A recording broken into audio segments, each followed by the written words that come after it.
Good morning everyone, we are Group 5 and I'm Carmen. In the following presentation, we are going to analyze an academic abstract.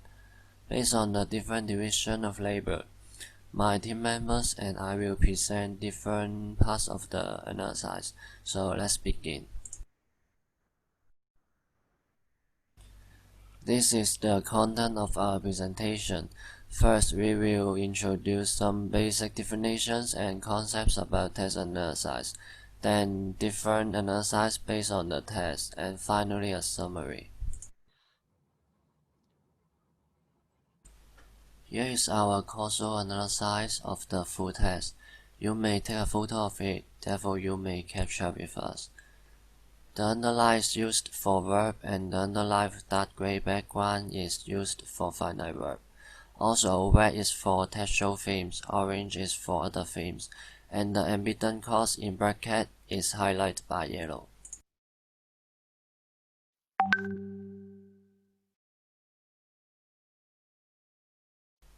Here is the rest of the text. You may take a photo here too. After that, I will hand over the time to Chris.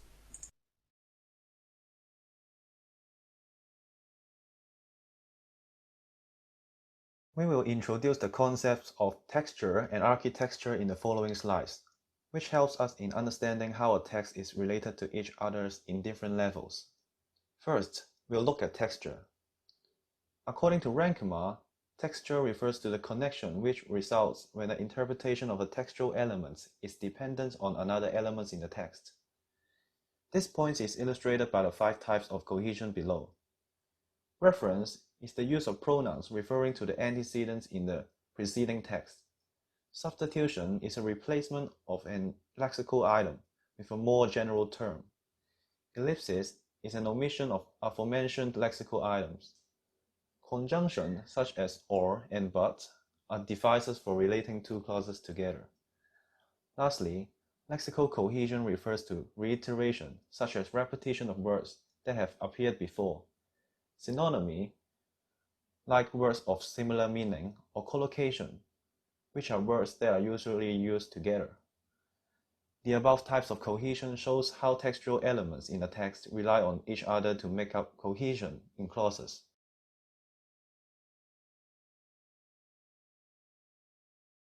Adding to the points of texture, cohesion of the text also refers to the repetition of choices in functional grammar. These choices may be about theme, about types of processes, ER and ED roles, etc. When this kind of repetition exists, it forms certain grammatical patterns within the body of text and creates a linkage between them, which is another aspect of cohesion.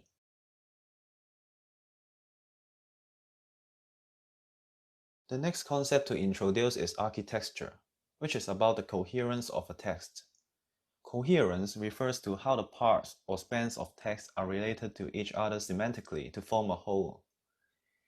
It is an analogy for architecture, like how the building blocks of a building itself are put together reasonably to form a whole structure. Taking reference from our lecture notes, the architecture of a text is realized as hierarchically organized spans of text related to one another by a finite set of logical relations. To analyze the logical relations between the spans of text, the rhetorical structure theory is used.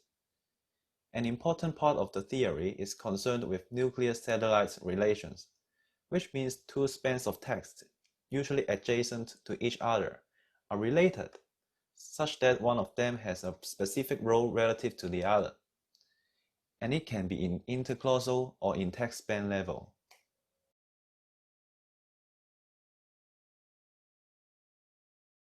Before we go to the analysis part, let's see the register variation.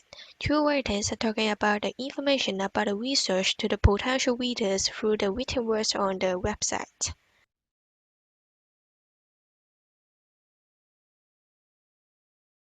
We also make a hypothesis of the form of this test, that is to attract readers into reading the whole research paper and to act as a pre-reading outline with key points and steps for quick understanding.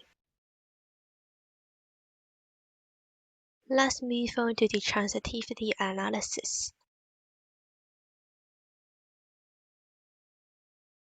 You may see that the majority of the process type is material process, which takes 73.5% of the whole task.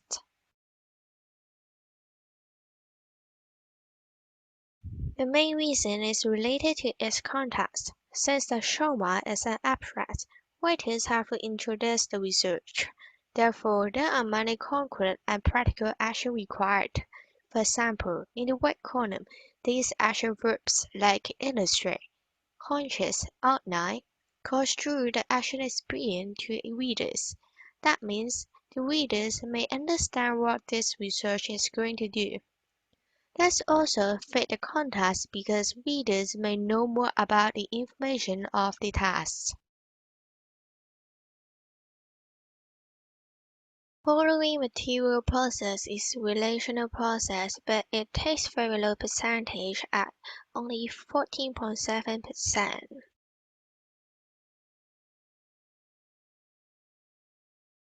Most relational processes appear in clause 5. Refer to the right column, you may see that the process is giving value to the object.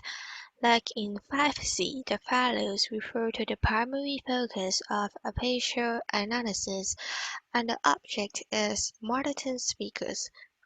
This fits the context because the given value may help readers to know more about the elements in the research, and therefore attract them to read the whole research. Apart from the process type, let's see the ER role. We is the majority of the ER role. This makes sense because there are total 2 writers. When you think of the material processes, we is the actor of those sentences. Thus fit to the context because reader may focus more on what we, the writers, will do in the research. Then may I have Ryan to talk about the LST analysis? I'm Ryan, and I'd like to give you an insight on the RST relations in the interclausal level as well as the text span level. Let's begin with the interclausal level. We have broken down the passage into 6 main sentences, as you may know from the previous slides. Here is a general table demonstrating the RST relations of the clauses in the passage. You may take a screenshot for your reference later.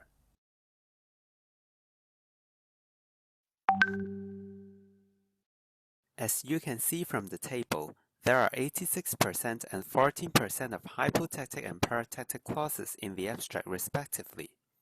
Among the hypothetical clauses, the vast majority possesses an elaboration relationship, following by an enhancement relationship. As for the paratectic clauses, half of them are having elaboration relations, and the others having extension relations. Let me pass the time to my groupmates to discuss about the interclausal logical relations, as well as the simple and complex clauses. It's obvious that hypotext is more prevalent than paratext. There are 57% interclause relations are hypotext elaboration, 29% hypotext enhancement, and 14% paratext relations in total. It shows that the vast majority of interclause relations are hypotext, account for 86% of total share. As you can see from the example on the right, there are frequent situations in the text where need to add detail for the method introduced, such as some data. The main factor affecting the result is that the type of the text is abstract of an academic journal, which applies formal and complex structure with highly correlated points and arguments in between clauses.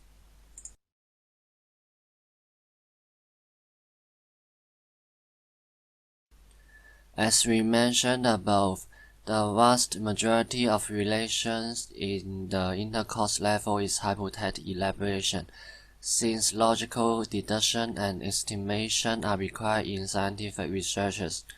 Clauses are strongly related, and explaining the argument systematically So when the later cause is explaining the previous cause, it forms a elaborating relation. So there are lots of elaborating relation. The second most relation is hypothetic enhancement, because when the later cause provides more than additional information but also moving on to further steps, there is an enhancement. Now we'll give a brief summary between the context and the interclausal relations. Because the text given is an academic abstract, it is supposed to be informational and consists of logical deduction and elaborations. By using the hypothetic structure, arguments supported by plenty of evidence can be put orderly and systematically. Moreover, there are a lot of elaboration relations because many arguments are listed out, followed by enhancements which are used to strengthen their points. Therefore, the observation above fits the context of the passage as an academic abstract.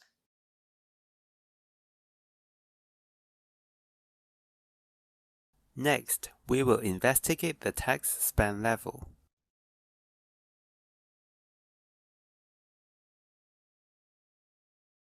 Next, we will investigate the text span. Here is a brief highlight indicating the sentential relationships. The highlighted words are hints to the relations between sentences.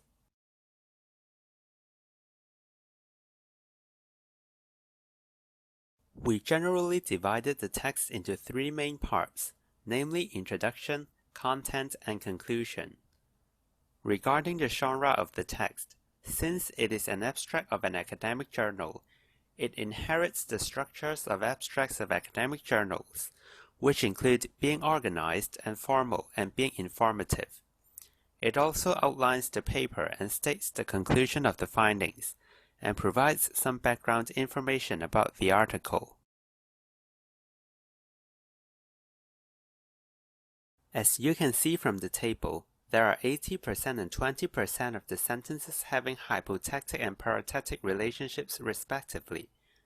For the hypothetic relationship, half of them are of elaboration relation, with another half of results relation.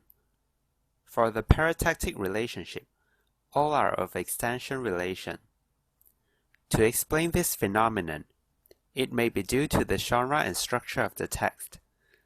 Since an abstract is an organized piece of writing serving the purpose of outlining the main ideas of the article, there are elaborations and extensions required, which provides further explanations and information on the previous clauses, so that it can facilitate the understanding of the readers to the main ideas of the article.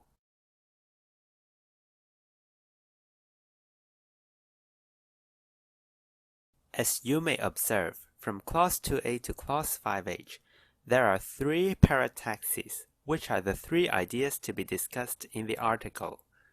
By doing so, it clearly states the discussion points to the readers. In general, the application of hypotaxes and parataxes in the text span level of the clause relations fits to the context as an abstract of an academic article.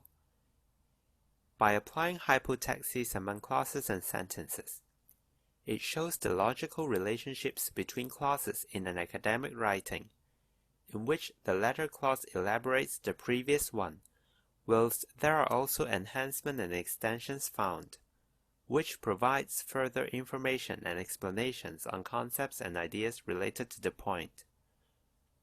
On the other hand, by applying parataxes, it can list out the arguments and points neatly, which can facilitate the reader's understanding on the topic of the article. Hence, from the RST analysis, the text fits its context. Moving on to the mood analysis, we observed a declarative mood throughout the whole text. Declarative statements express ideas and provide factual information, and its structure is characterized by subject followed by a finite verb. The example on the right shows the use of declarative statements in the abstract, and the use of it is consistent in the whole text. In an academic abstract, the researchers introduce the methodology of their studies to the readers, so the use of declarative mood is reasonable. Let's see the modality part. The interesting point is that all modal auxiliary appear in clause 5. In clause 5, will, may, might all signal different level of probability.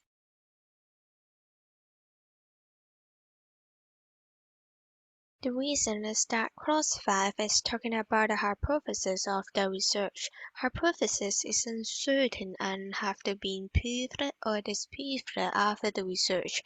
Readers may receive a message that how certain the hypothesis is in this context. For instance, will signal the highest probability.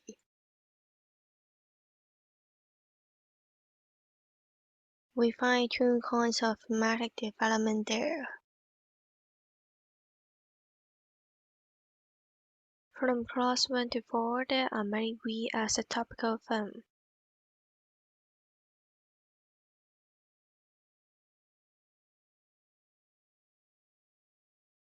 It is a continuous thematic development.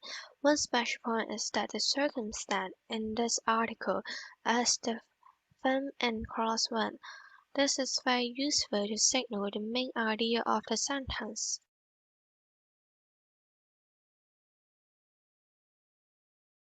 Another thematic development is the divided one.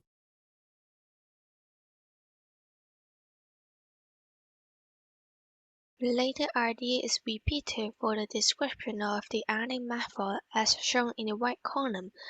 This shows the high cohesion of the clauses.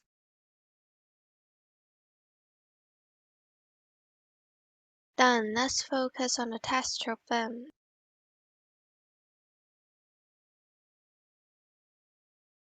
In clause 3, first and after this connective created coherence between clauses. This may help readers to understand the sequence of the research step.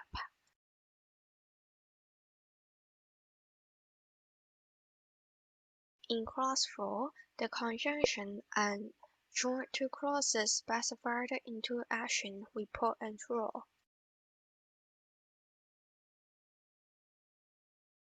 In clause 5, and join two complex clauses together as the object of the overall hypothesis. After analyzing the textual theme of the abstract, we should then move on to summarizing texture and architecture. We must first recognize the impact conjunctions has made as a textual theme. The simple act of joining different clauses into one allows statements and sentences to cover a lot more, which also brings us on to the next element that is used to describe a lot more, which is complex clauses. Complex clauses fall apart when they fail to support one another, just like buildings, hence the name architecture. So, with conjunctions and complex clauses, we can cover more, describe more, and what else? Throughout the text, there is extensive use of material processes, concrete practical actions, barrages of verbs to construe a solid experience for the reader, linking clauses together by action, resulting in smooth texture for the reader to follow, especially in an abstract where a lot is said in the field.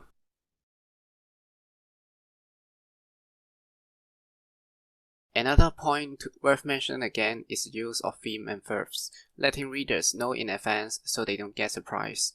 This is an abstract, not a horror story, so it doesn't need surprises or plot twists to be amazing or attractive.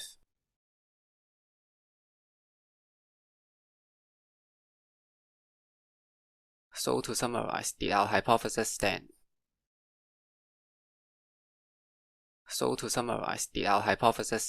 We will say yes. A good abstract should be attractive but not fancy. It should be interesting but not surprising. To construe the complex shopping experience you had as a researcher and express it in a few words. Also, making it smooth as silk in texture and make it stand strong like a bunker in architecture. Thank you. Okay, thank you, Group 5. Excellent presentation. I honestly wasn't expecting the sharing it with us and then presenting it, but I was very good, very well done. And now I see why you were intending to use the why you did it the way you did it. Previously, I was not expecting necessarily to have it shared, but that was extremely effective and very, very easy to follow and so forth. So I'd like to, can I see who I'm engaging with in group 5? There should be Chris. Oh, okay. Let's see. Group 5. Ho Chun Hei. It's Ryan, right?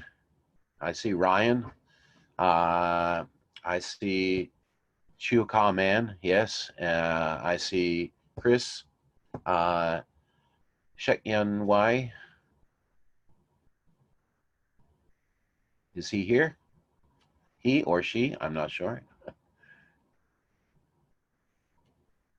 She is fixing her camera. Okay.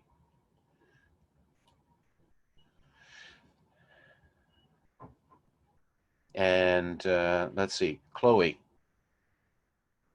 Is Chloe Chang here?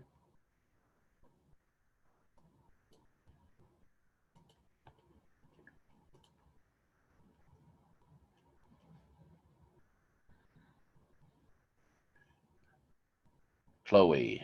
I think we just is Chloe with us? I see her here, but Chloe, do you have a? Can you turn on your mic? Do you have? Hi. Hi. Hi. Hello, I can hear you. All right, okay. Thank you. Can I see you?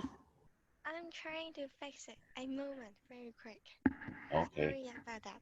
And let's see. It was just the Shek Yen Wei.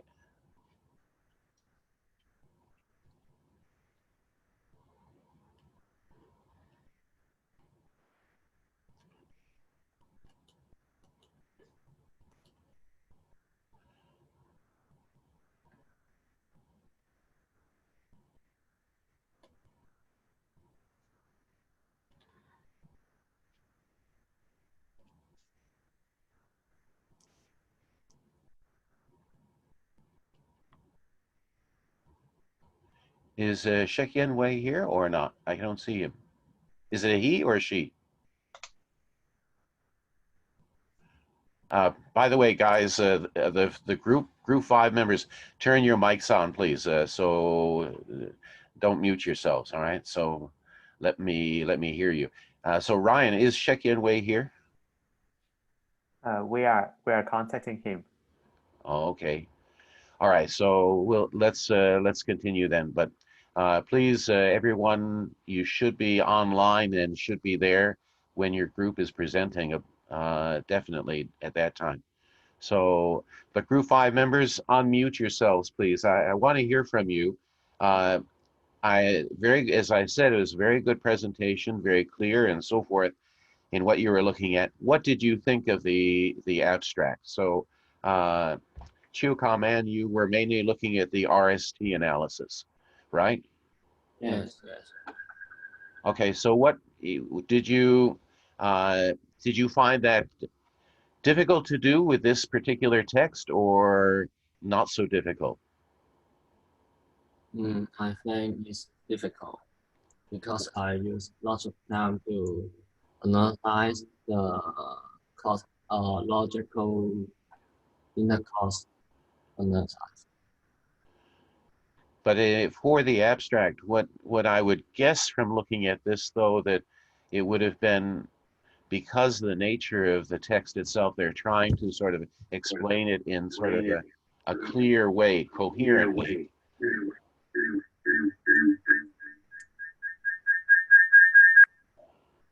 Yes, it's pretty clear but I think Because it wouldn't be, it'd be quite rather straightforward because I mean, there's sort of especially as you pointed out, there's a lot of signaling first this and on like that. So I mean, they do sort of. Did you see the signals there of the structure? yes. So which should have made it easier then to be able to analyze. Ryan, you also were assisting with the RST. Yes. What was your impression? Wait for a moment. I'm sharing the screen back.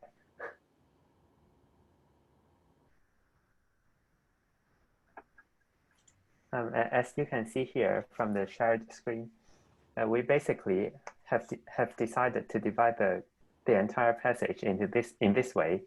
Like for the text span part, we actually divide them into, as you can see, the green and red words are the indicators that we are considering, and you can see that we break them into smaller parts from the like these symbols.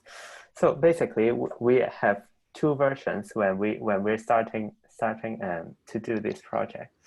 We're considering whether we put like maybe clause 6 inside here as well, or whether we divide them into 3 parts. Like for the first one, it is about the introductory one.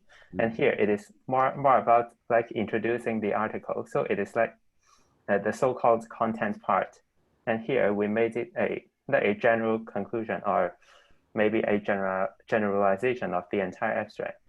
So actually, we rather than coming across some difficulties, we actually have like some different opinions when we begin with this. So we've decided this because we believe that as an academic abstract, it should serve the purpose of outlining an academic journal or an article. So basically, it has like some background information. For instance, like the introductory part, and the content part is like outlining the entire paper, and for the concluding part, it is like providing an insight for the readers on what this article would like to bring out to, or what this article is about. Thank you very much. Okay, good. Yeah, that's, I mean, sort of what I was trying to get at, and that is in the nature of the abstract, it's sort of a consolidation of everything that's been said in the article and trying to present it in sort of a summary manner. So it should sort of facilitate being able to see what that overall structure is. Christopher, you were working on the interclausal. Yes. And so from your standpoint,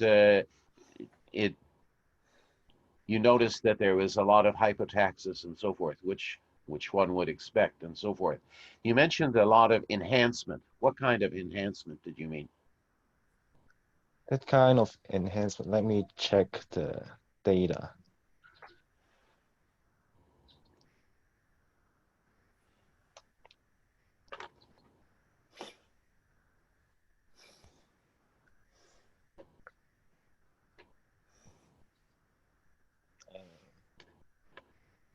While you're doing that, Chloe, can I speak with you?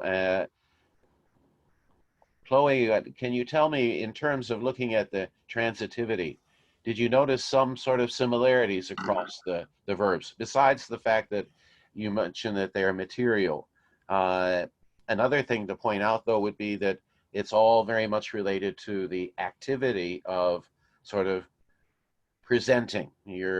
You're describing, you're explaining, you're illustrating. I mean, the nature of the verbs, even though we notice that they're very material, we also notice that they're very much related to the purpose of what the abstract is about, and that is to sort of discuss some particular academic subject.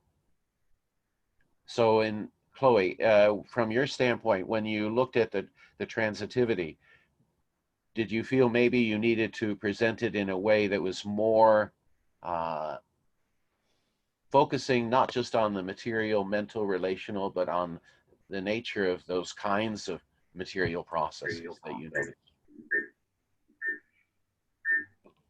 Chloe, are you there?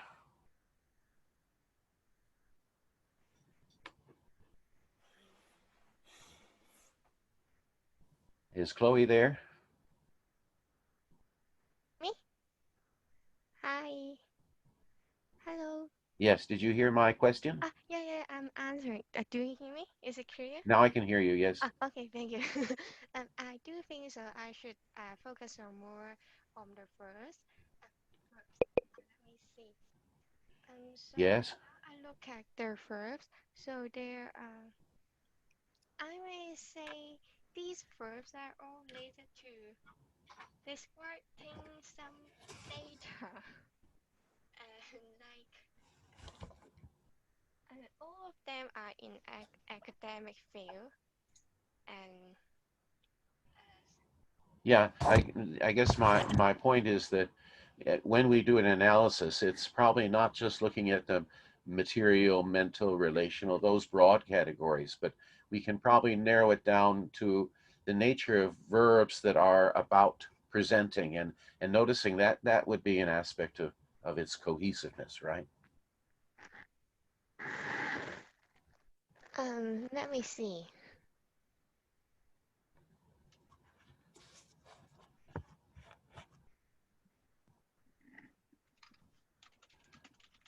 You think about that. I think we're going to have to probably be moving on. But Okay. think about that when you're writing up your individual commentary and so forth. But otherwise, it was very well presented. It was very clear and so forth. I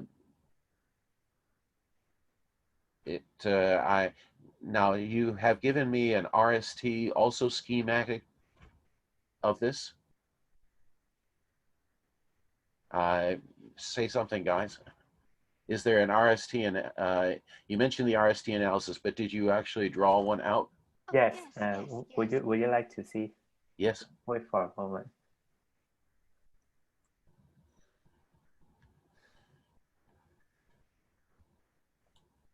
I'm sort of expecting to see it in your PowerPoint. Okay, basically, can you see the shared screen? Yeah, I can see. Yeah. Well, basically, we draw an RST relation like this. We have encountered some difficulties putting this into the PowerPoint, like because there may be some formatting problems. Oh, yeah. I don't expect you to spend a great deal of time to draw it, but even something like this, even taking a snapshot of this is helpful. That's useful. We have included this one in the sent email. Right. Make reference to it. But it would have been good to put it in the PowerPoint. But nonetheless, okay. Thank you, Group 5. So, well, what happened to Shekyen Wei? Any ideas? He didn't come. He or she? He's Michael. Michael. Yes. And it not here today?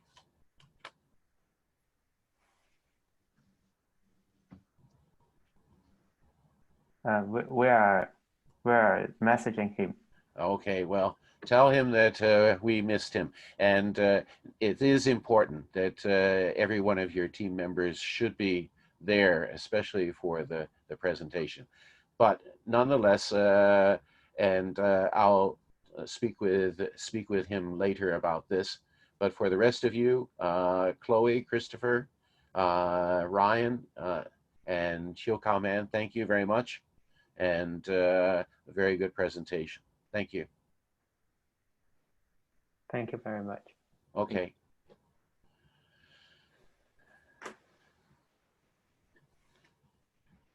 Well, the next group is should be beginning right about now. The next group is let's see, should be group 6, and group 6. Can you come online, please, and make yourselves known? This would be Vanessa, Derek, Emma, Andy, and Bernard. Are you all present and accounted for? Hello? Yes, I'm here. Okay, can we see you? So for the, let's see, Vanessa Chang? Yes. Okay, and can we see you or not?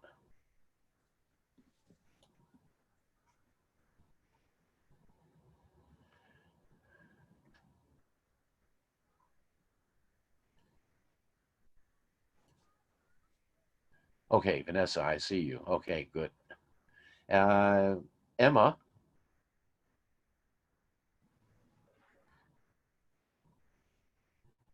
And Bernard.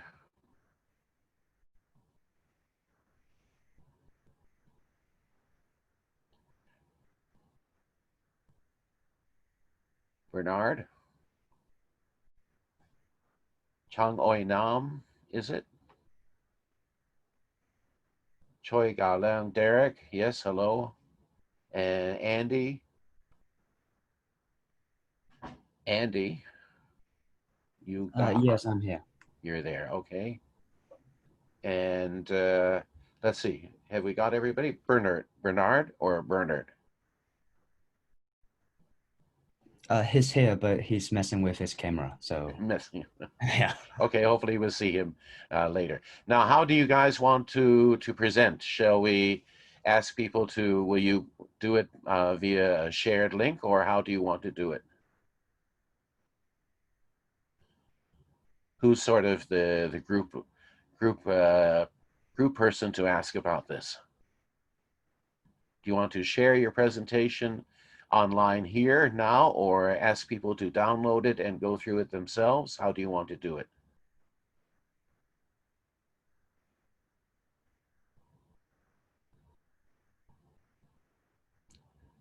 Somebody speak up. Somebody speak up.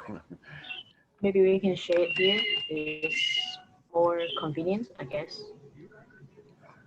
Okay, so Emma, is it, I'm speaking with you, right? Emma, then can you share it? Let me try. Wait.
Okay, good.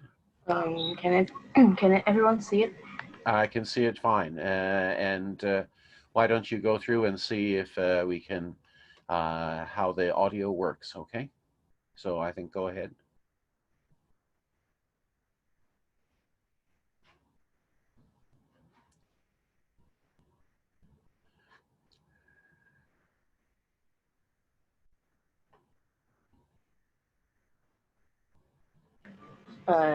Is it working? Audio, I don't hear the audio. Oh, okay. I saw you click on it, but not. Yeah, oh, okay. Let me.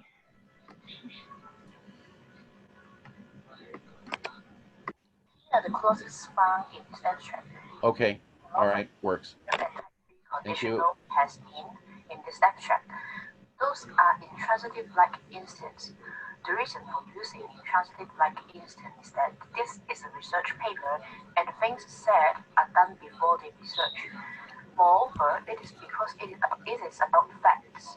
We will talk more about it later on.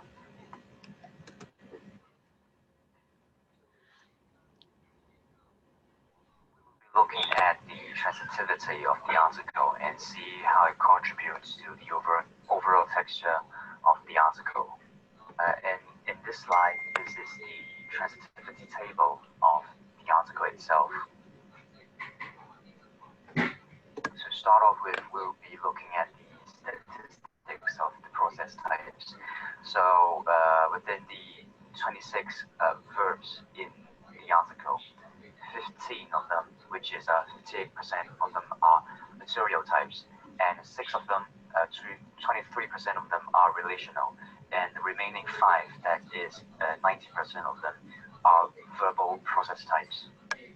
Previous statistics, we can already see that the majority of the process types are material types, and this is of expected because this article is about the functions of the passive sentence they, and then therefore there are a lot of sentences describing what they does.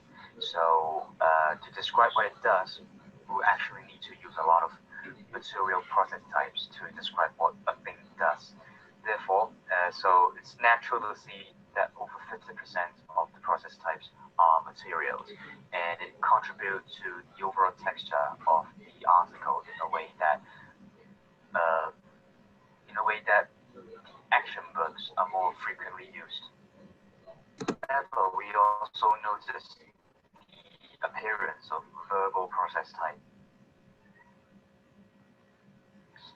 and we think this is because in an academic writing, we expect the author to be quoting a lot of sources from other scholars.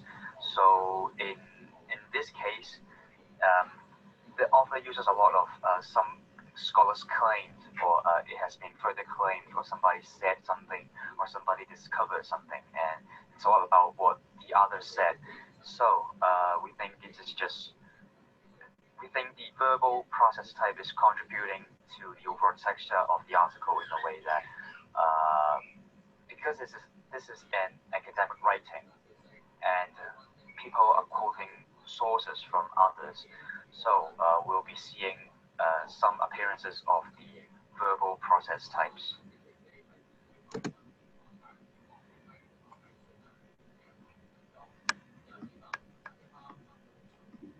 And within the 15 For the theme analysis, we discovered that mostly in textual and topical theme, no interpersonal theme is used. Various dependent clauses started with that in textual theme, and in the topical theme, first singular pronoun is frequently used. The text nature of this text is a formal writing and a short summary of a paper, so it requires complex sentence to represent a sense of formal, and also wants to include much information as it can in one sentence. So it may use that to produce complex sentence and dependent clauses. Frequent uses of its theme. It is only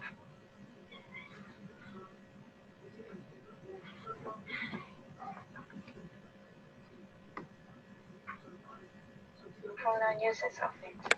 It can be divided into two kinds of uses. One is explicit use, meaning a passive sentence on its paper.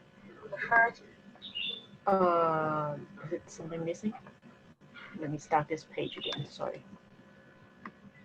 Frequent uses of its theme.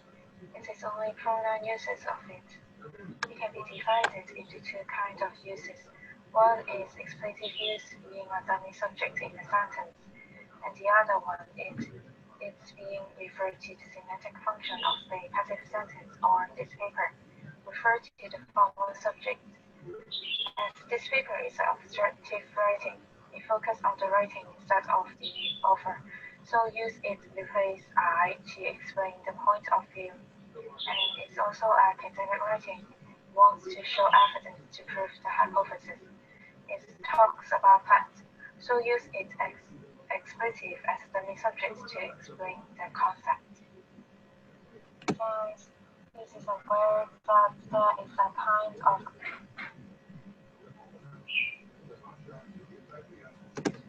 semantic function of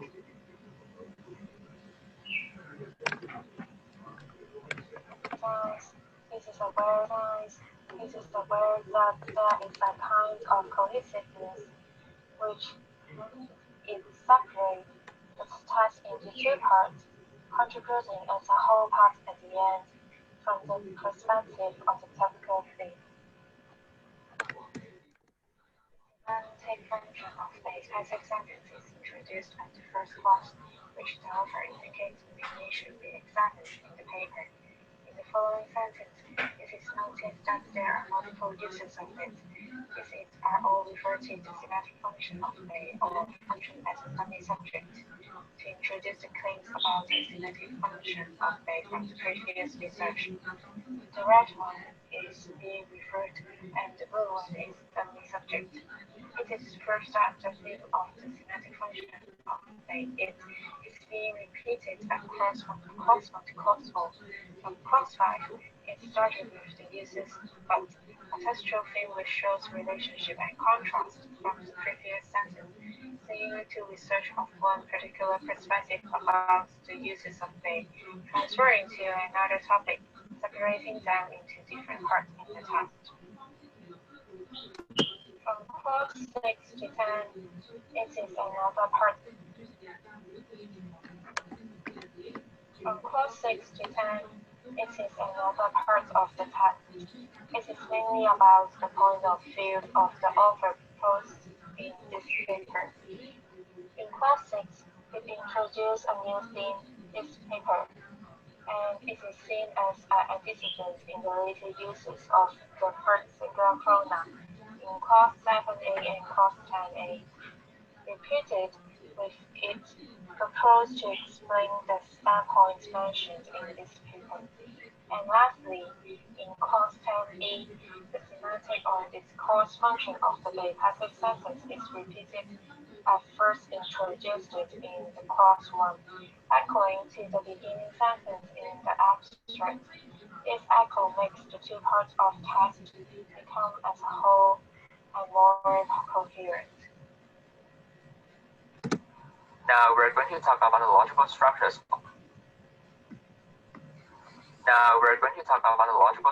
Of the text at clause level, meaning to see if the text consists of simple or complex clauses. This is to analyze whether the clauses are paratectic or hypotectic. We can first look at the logical table to get a brief idea of how the clauses in the text are structured. The text will be broken down into clauses for discussion, and this logical table will be displayed in each of the following slides. For one day, it is just a simple clause and there is no sentence.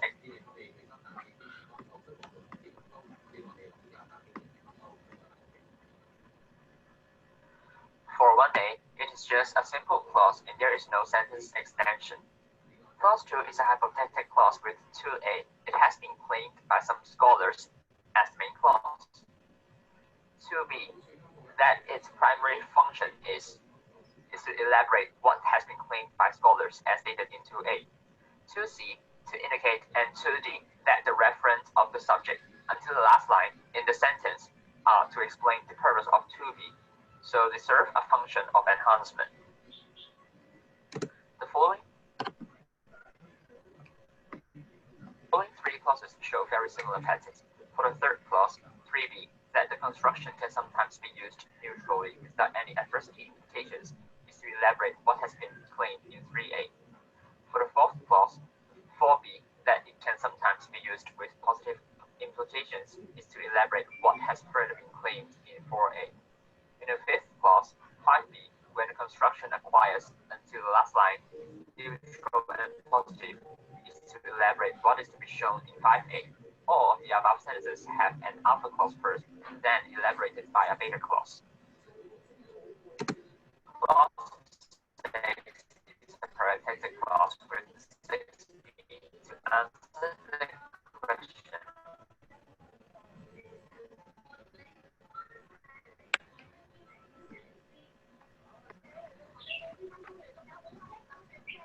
As a second clause, that shows the purpose of 6a. The first clause, what does this paper attempt to? Thus having an enhancing function. 7a, it proposes, followed by 7b, that the semantic until the last highlighted word in the embedded clause 7b in sentences. What is after 7a is to elaborate what the paper proposes. 7c and so forth are to show the purpose of 7b, that the semantic discourse function of the passive sentence is. thus having an enhancing function as well. Clause 8 is also paratactic, and 8b, as the case until the last line or both, is to explain 8a why the impact can be either direct. Two clauses are linked by the conjunction as, thus 8b is an extension of 8a. What is so special? Clause 9 begins with 9a, it shows, followed by 9b, then a generalization, and its embedded clause 9c, that is based until indirect impact, and then back to 9a does not work. 9b and c here are to elaborate 9a, what is to be shown. Similarly, clause 10 begins with it proposes, followed by 10b to 10e, that the semantic or discourse function, until the last line, major impact. Starting from 10b is to elaborate what is to be proposed, and starting from 10c is to explain the purpose of 10b, the functions of a passive sentence, so they are an enhancement of the previous clauses. What is so special about this text in terms of logical structures is that it is highly hypotactic. Only 2 out of 26 clauses in the text are paratactic. Almost all of the clauses are to either elaborate and enhance ideas, such that 8 out of 16 of them are enhancing, 7 out of 16 of them are elaborating, 1 of them is extending, and none of them is projecting. This is actually reasonable because the abstract is most probably from an academic paper, and in such kind of paper, it is always seen that an idea is first presented and then followed by its supporting arguments that are enhancing or elaborating.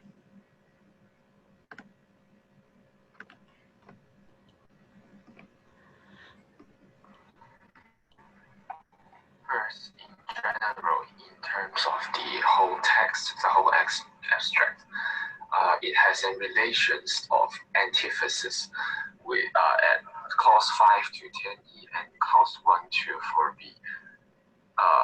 The nucleus, which is clause 5 to 10e, was the brief content of the paper, and it mentioned that the writers mentioned that it was seldom investigated by scholars. And for the satellite, which is clause 1 to clause 4b, which is general acknowledgement of the semantic function of Bay. So the relation is antithesis, and the function is to increase the positive regard for the topic of the paper.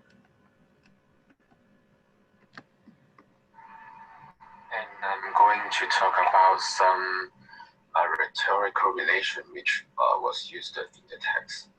First, I would like to talk about background. At the beginning of the text, the semantic function of the Bay passive sentence has been categorized in various ways. And following by this sentence, in clause 2a, it has been claimed by scholars. And in clause 3a, in clause 4a, it has also been claimed, and it has further been claimed.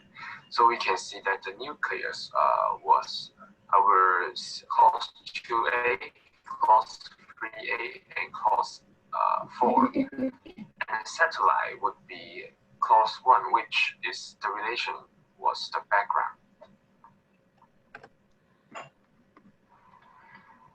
Restatements was also used in the text. From the PowerPoint I have highlighted already, the orange part was the satellite, and the nucleus part was the green one, the blue one. So we can see that there were restatements in the text, which both of them talked about the reference of subjects, the speakers, or the hearers. But for the nucleus part, the second part, at clause 7, it further explain and restate this claim from other scholars.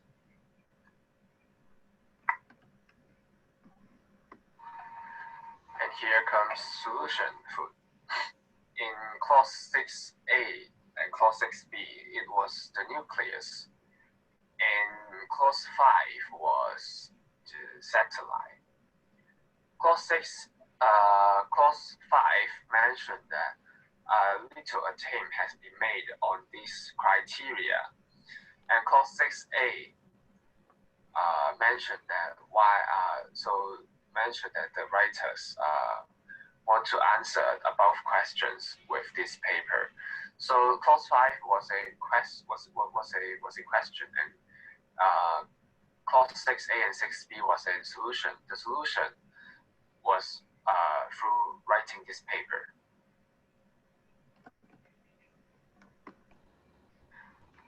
And here comes an example of condition. From the PowerPoint, clause 8a was the nucleus, and clause 8b was the satellite, which in clause 8a, the writer mentioned that the impact can be either direct. And clause 8b was a condition which, as the case with high impact verbs, and here are some examples. So this is the condition relationship of these clauses.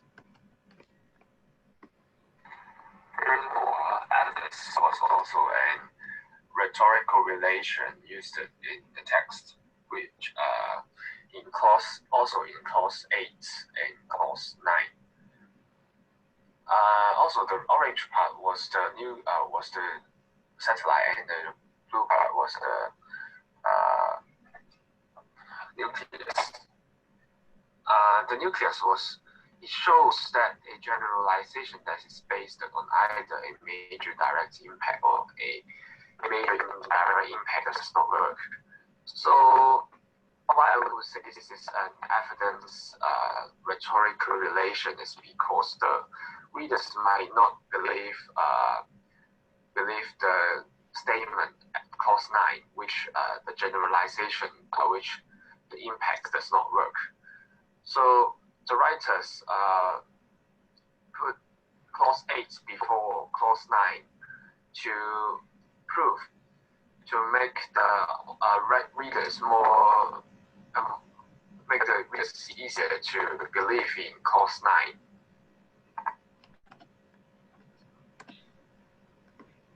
About food of this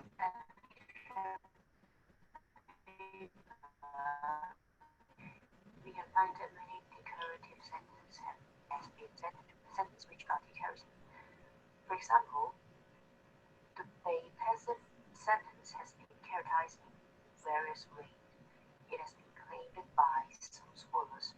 These are all about facts, so it is decorative food.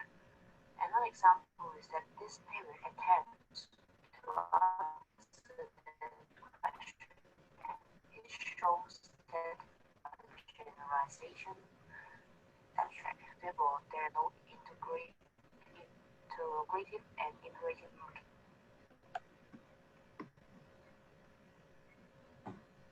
Causality is a linguistic device that indicates things that could, likely, and possible to be happened. Example we found in this abstract is that in C3B, that the construction can sometimes be used naturally. In C4B, that it can sometimes be used with positive implications. The word can is the modality word in this abstract. As this is a research paper abstract, it uses a formal tone. The word can is often used, but other modality words such as may, will, should cannot be found in this abstract. This is about all of our analysis of this abstract paper. Thank you for listening. Okay. Thank you, Emma, for hosting it and for going through it with us. And a few things I'd like to raise. So I hope that all of you, Vanessa, let's see, you were doing theme. Emma, you did the mood and modality. Bernard, is it Bernard or Bernard? Both are fine. Oh, okay.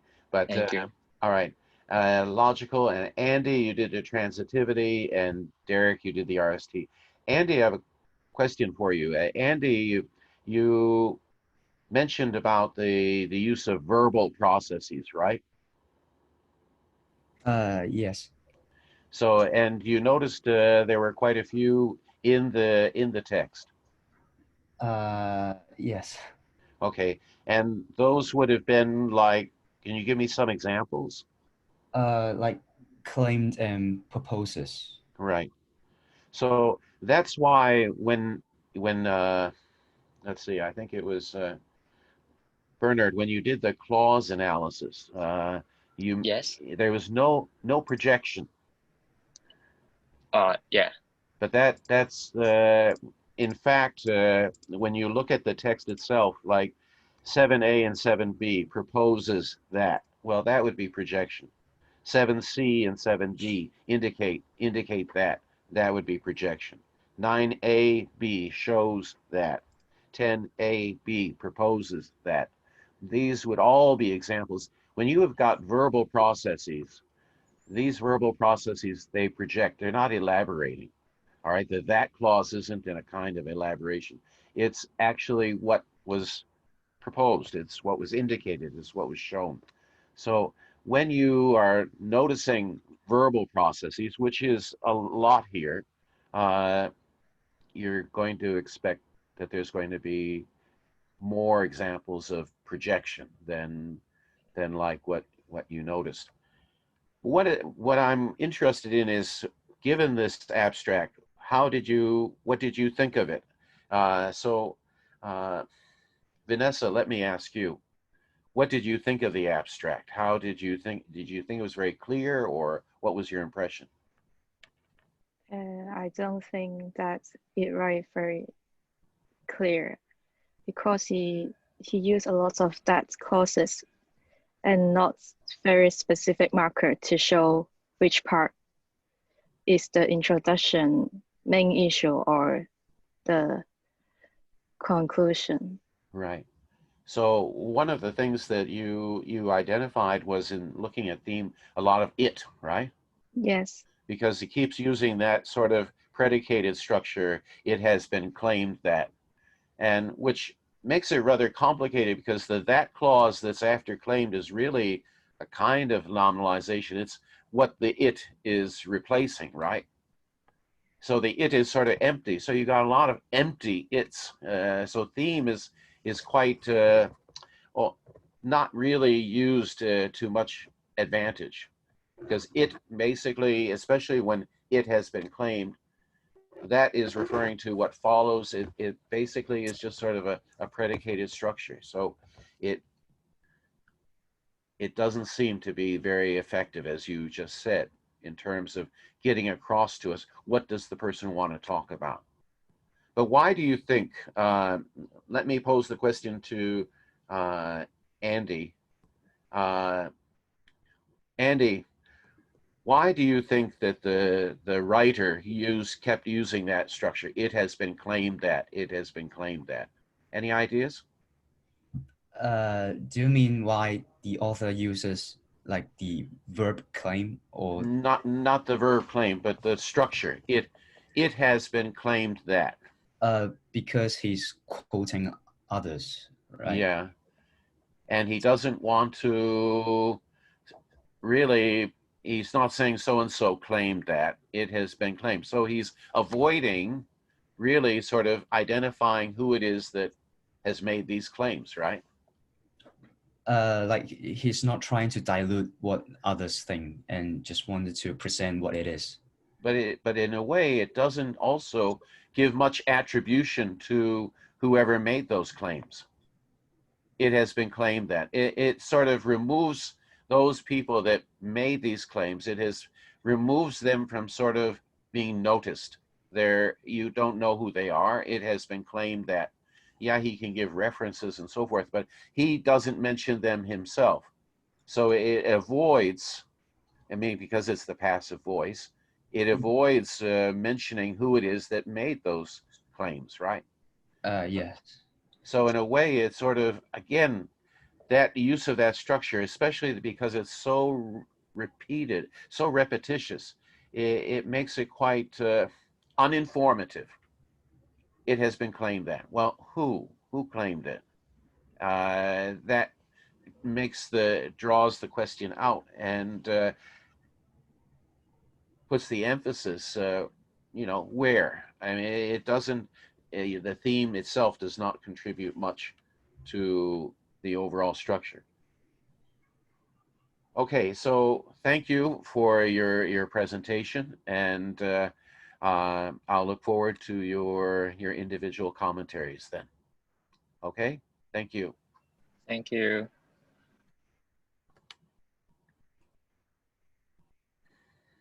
All right, so we are now, let's see. For the next group is, let's see, group 7.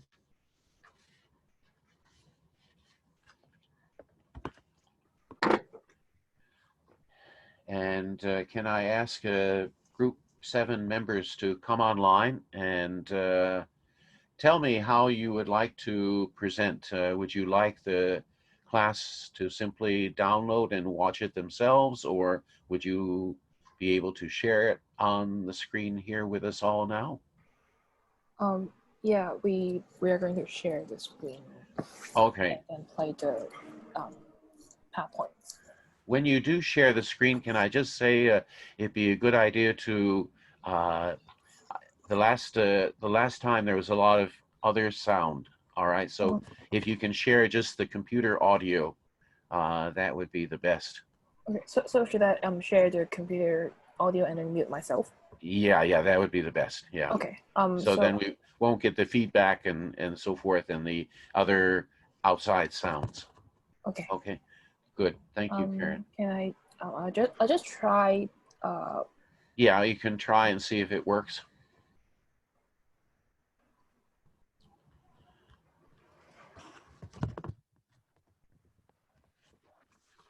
Hello, everyone. We are groups. Does it work? Oh, perfect. Okay. Perfect. So I will mute myself for now and. All right. So let's see. Yeah, I think that we can go ahead to start, please. Thank you. Okay. Thank you. Hello, everyone. We are group 7. We are going to show you our analysis on Abstract 7. We have divided the abstract into 10 clauses and conduct our analysis according to this. Let's start with the analysis on the transitivity structure. Please use the transitivity table in our Excel file as a reference.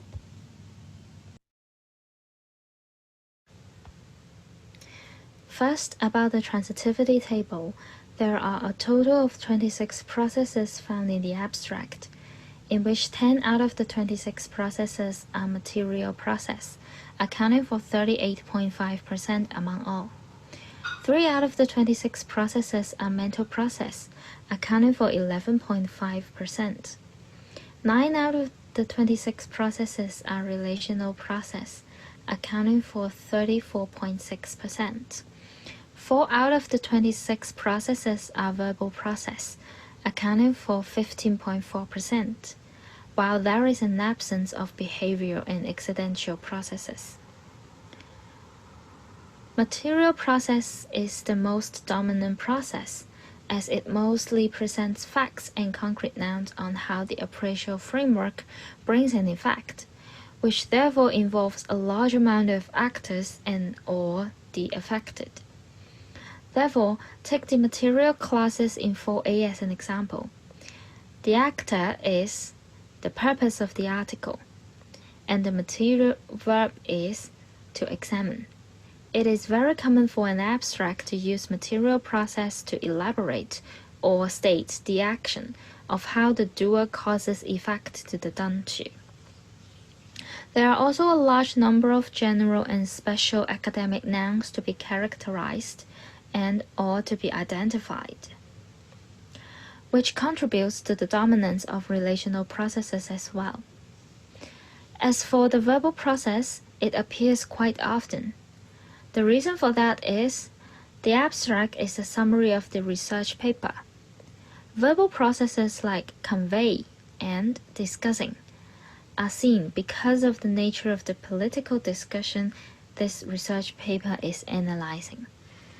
Also, another group of verbal processes such as demonstrate and shows appear due to the nature of the text, which is a research paper. Let's look at the logical structure at sentence level. Here's the logical table. There are 10 clauses in total in the abstract. 4 of the clauses are simple clauses. 2 of them are without embedding, while the other 2 are with embedding. The occurrence of simple clauses with embedding is due to rank shifting, such as the use of relative clause. Besides, there are 6 complex clauses, which accounts for the vast majority of the clauses. The writer links the ideas with the use of complex sentences instead of simple sentences because it can show the relationships between causes, such as contrast and causal relations. Let's talk about the data analyzed from the logical table. Regarding the logical relations, 25% are paratactic, whereas 75% are hypotactic. For the parataxis, there are 2 sets of extension. For the hypotaxis, there are 3 sets of elaboration and 3 sets of enhancement.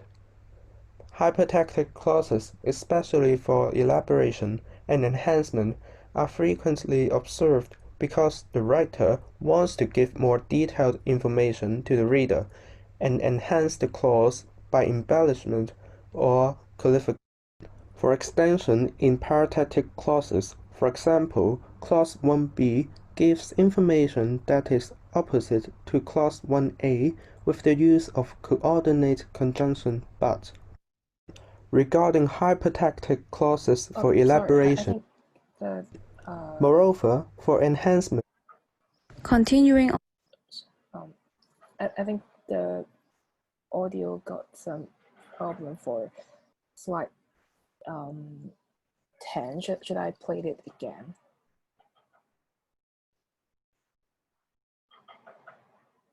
Yeah, please go ahead to replay it. So I think we have time. Okay. Can I show it like that so I can press on the button for it? That's fine. Okay.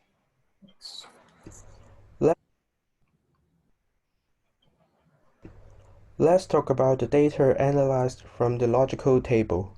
Regarding the logical relations, 25% are paratactic, whereas 75% are hypotactic. For the parataxis, there are 2 sets of extension. For the hypotaxis, there are 3 sets of elaboration and 3 sets of enhancement. Hypotactic clauses, especially for elaboration and enhancement, are frequently observed because the writer wants to give more detailed information to the reader and enhance the clause by embellishment or qualification. For extension in parenthetic clauses, for example, clause 1b gives information that is opposite to clause 1a with the use of coordinate conjunction but. Regarding hypotactic clauses for elaboration, for instance, clause 7a is used to tell the readers about the basis of the conclusion the writer made in clause 7b.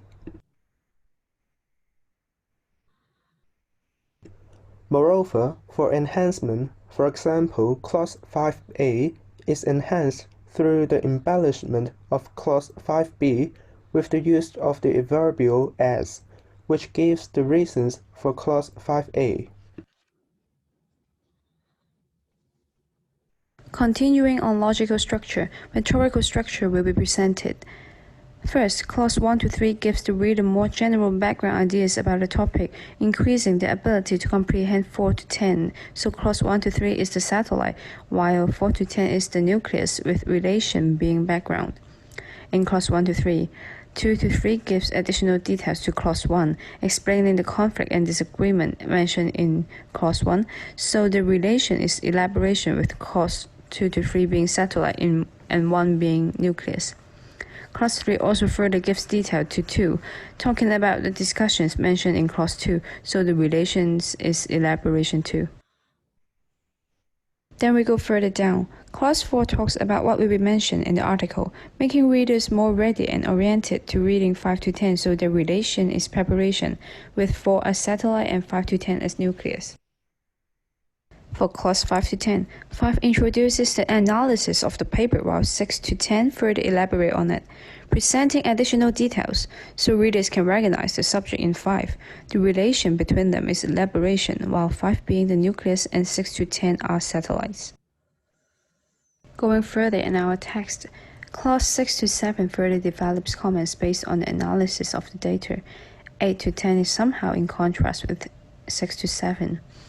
But Clause 6 to 7 are used to increase readers' positive regard towards the point in 8 to 10, so the relation is antithesis, with Clause 6 to 7 being satellite and 8 to 10 being nucleus. Meanwhile, in Clause 6 to 7, 7 being a satellite, setting a framework for the reader of how they should interpret the analysis mentioned in 6, which is the nucleus, so the relation is circumstance. For the last part of the abstract, Clause 10 gives a suggestion for further research in order to ease the difficulty that will be possibly faced in similar researches, as mentioned in Clause 8 to 9, so their relation is solutionhood, with 10 being satellite and 8 to 9 being nucleus. While in Clause 8 to 9, 9 being a satellite and gives further details about the evaluative instances mentioned in 8, which is the nucleus, and the relation is elaboration.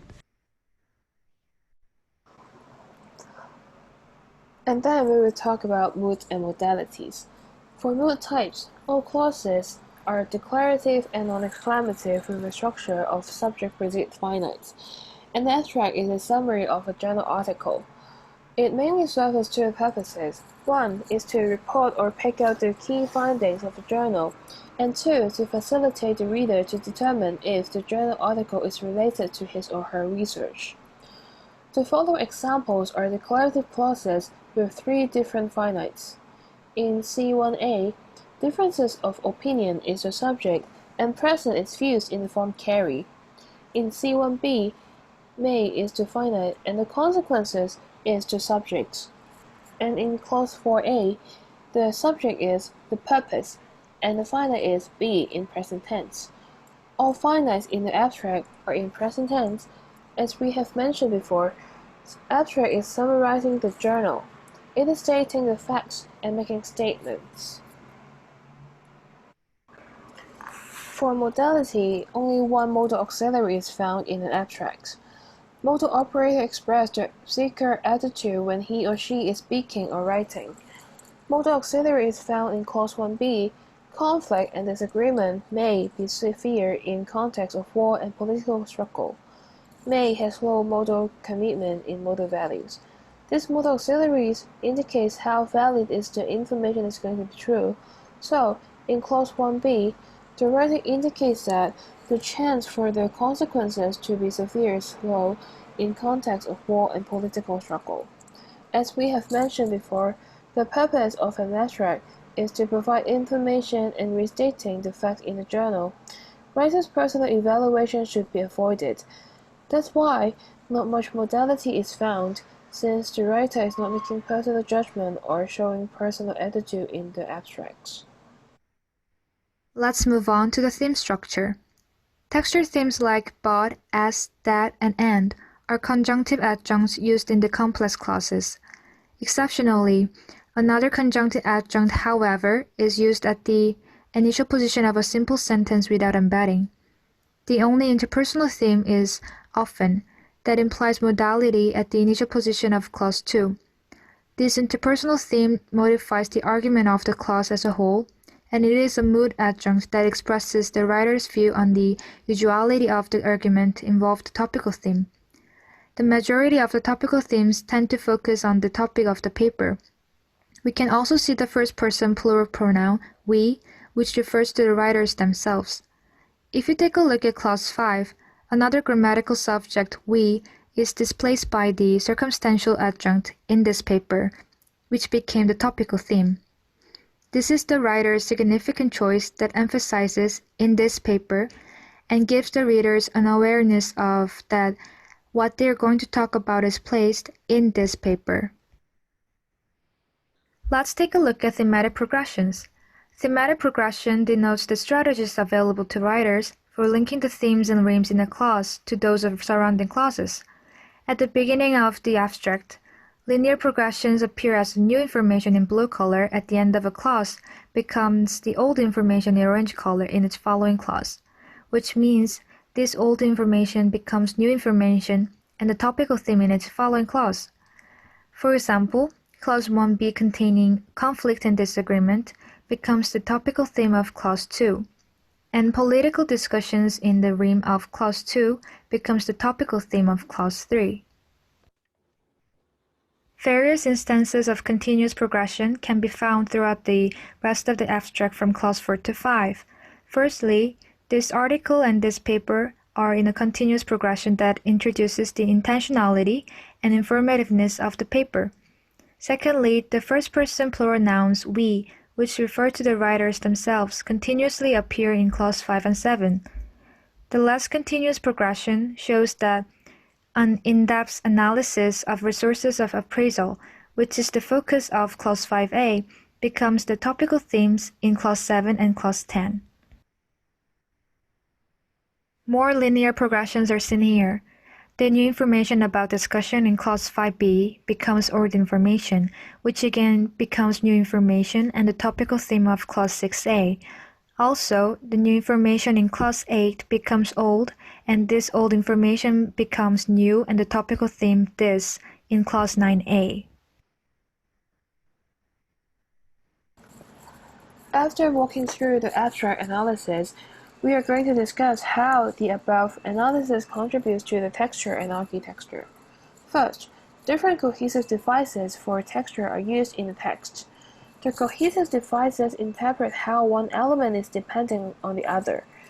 The pattern for the use of cohesive devices could show the connection between different clauses. One of the most significant cohesive devices used in the abstract is repetition of lexical cohesion. For example, topic-related items such as conflict and disagreement, discussion and appraisal framework, and research paper-related terms like analysis, data, and evaluation are repeated in different clauses, making linguistic elements to be more cohesive throughout the text. Moreover, no ellipsis is found in the text. We assume the reason for this phenomenon is the style of the abstract genre.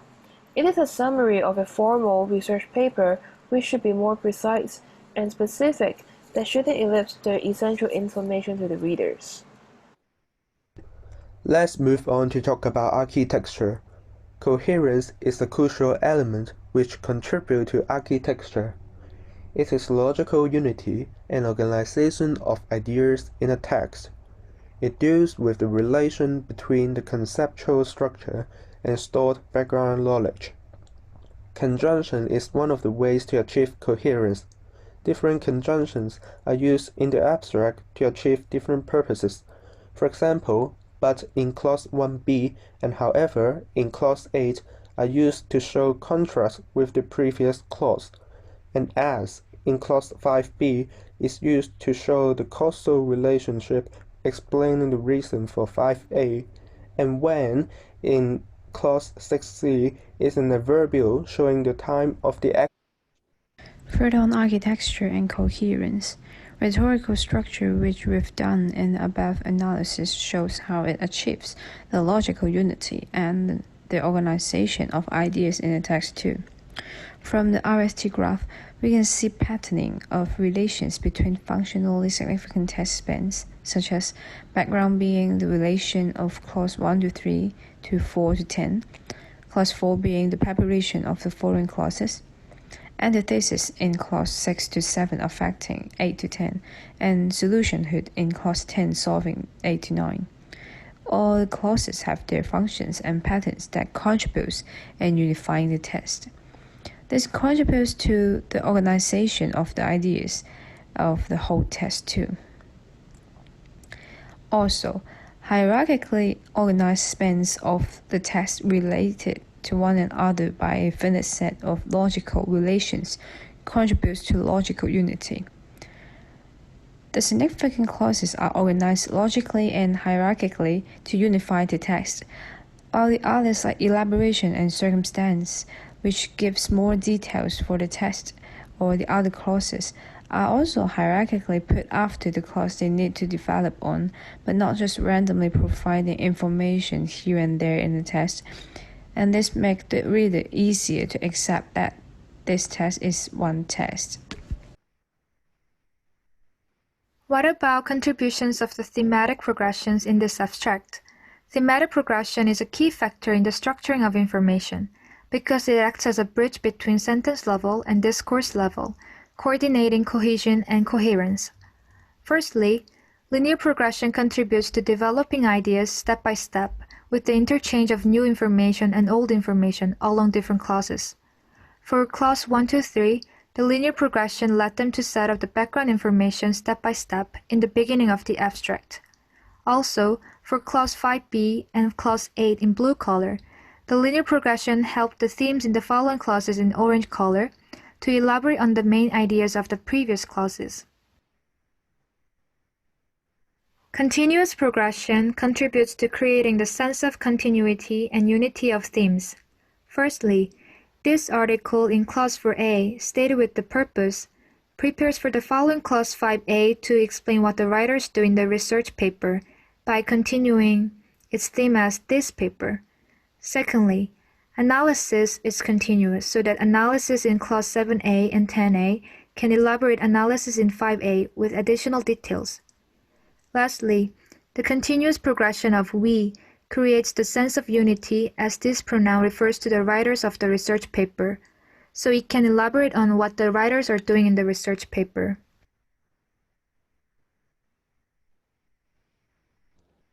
Okay, thank you. And let's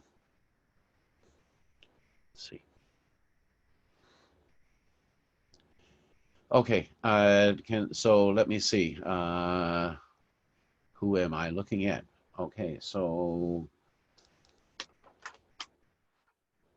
Susie, I see you. Wong Wen Ling, I see you. And Stephen and Annie said that she doesn't have a camera, but Annie, are you here?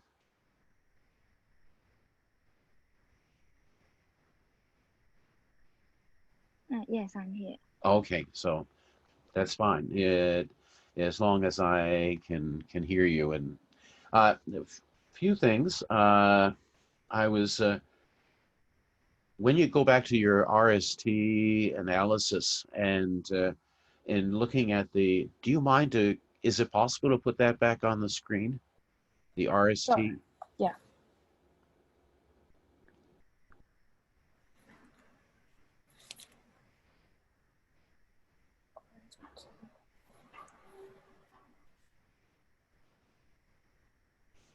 While we're getting to that, let me just ask Stephen, what did you think of the abstract itself? What were you, if you were commenting on the way it was written, would you say it was well written, and why?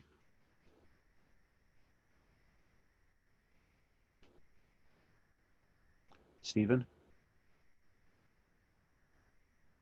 Yes, I think it's quite well written because the structure is quite clear. It first gives the background information about different research which has been done previously, and the writer then talks about the present studies and the conclusion in brief.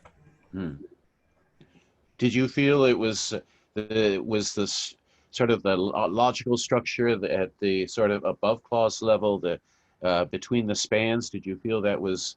I guess I should be asking this to Renee, right? Renee, you did the RST analysis. Yeah.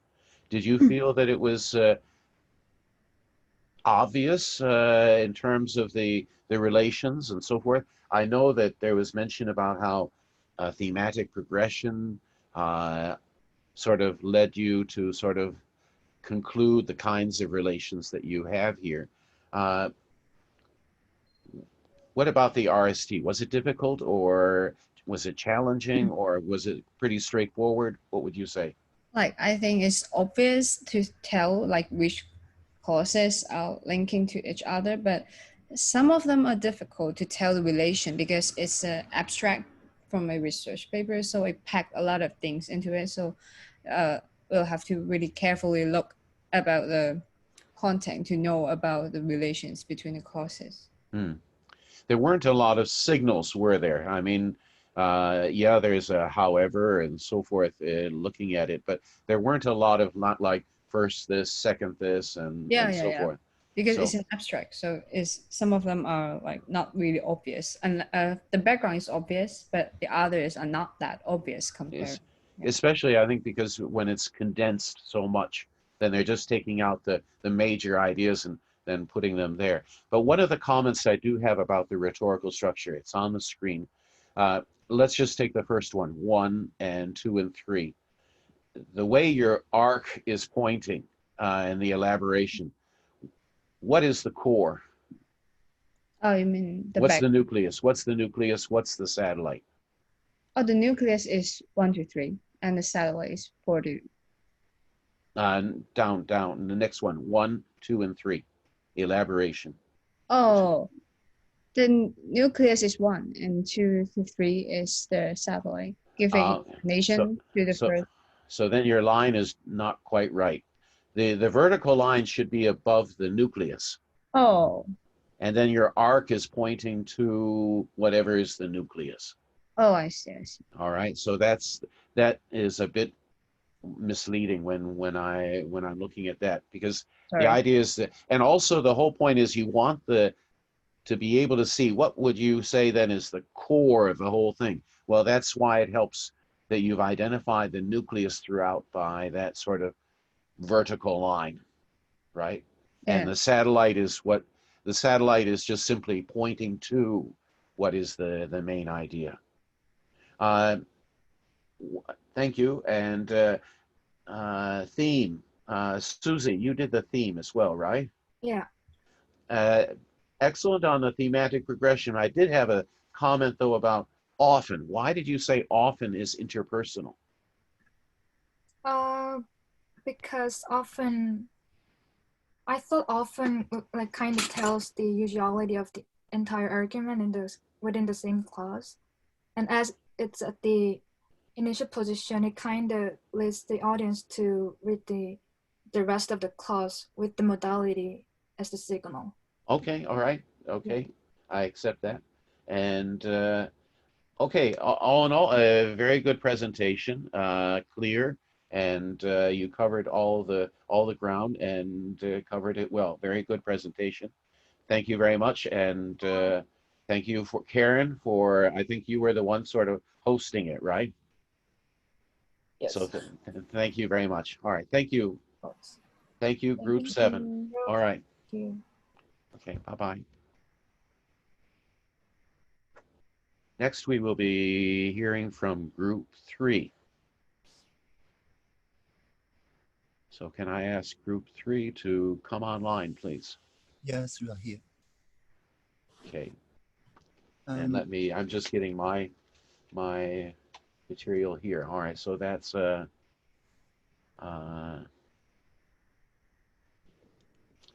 let's see, who have we got here? It's Chan Sun Singh.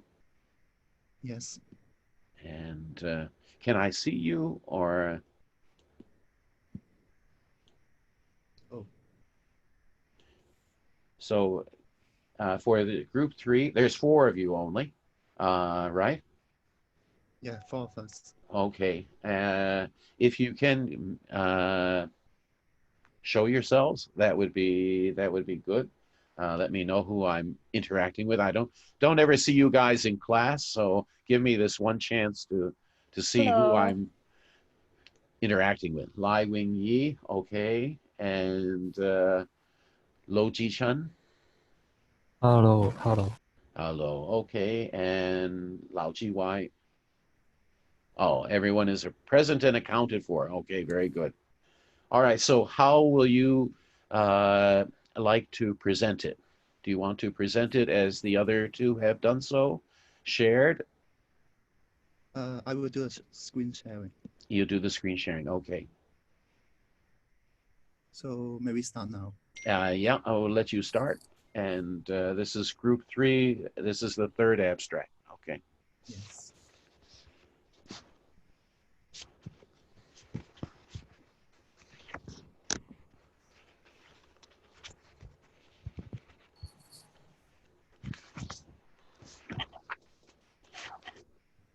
By the way, the person that wrote your abstract is a very famous linguist. He has done a great deal in this work. So it'd be interesting to see your comments on an abstract that's written by a really very well-known scholar in this field. Ready whenever you are. Good afternoon, everyone. We are Group 3.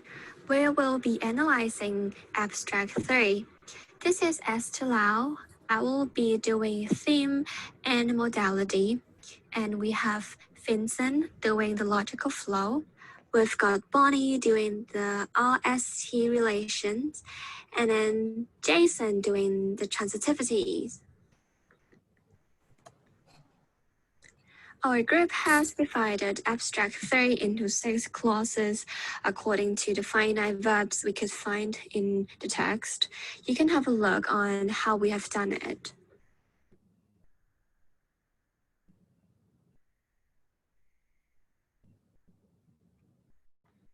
Let us start with transitivity, talking about the process types, participants, circumstances, as well as the verbs, tense, and how it contributes to cohesion.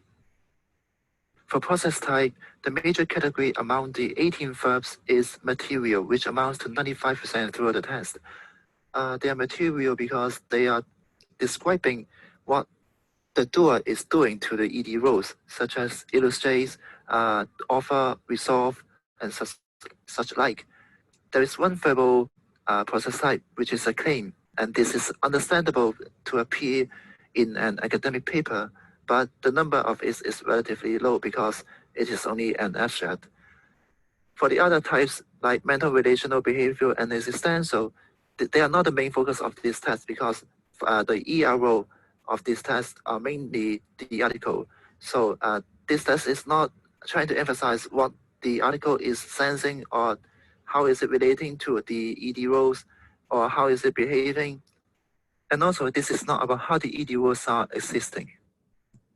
Moving on to participants, we found that 70% of the ER role are non-human and only 30% of them are human.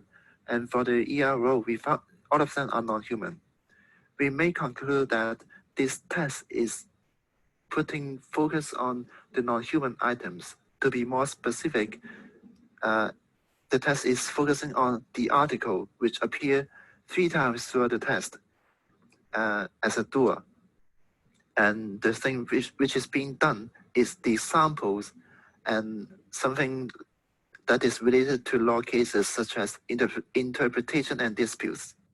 As for circumstances, 5 out of 6 circumstances help shape the context or content of case discussion by saying the action is done in what manner or under what situations.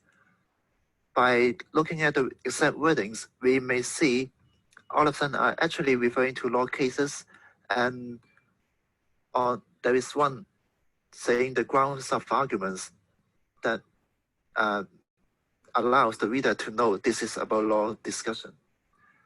Also, for the remaining circumstance throughout the article is served as a strong phrase that construct the frame. This is about case discussion throughout the article to the readers.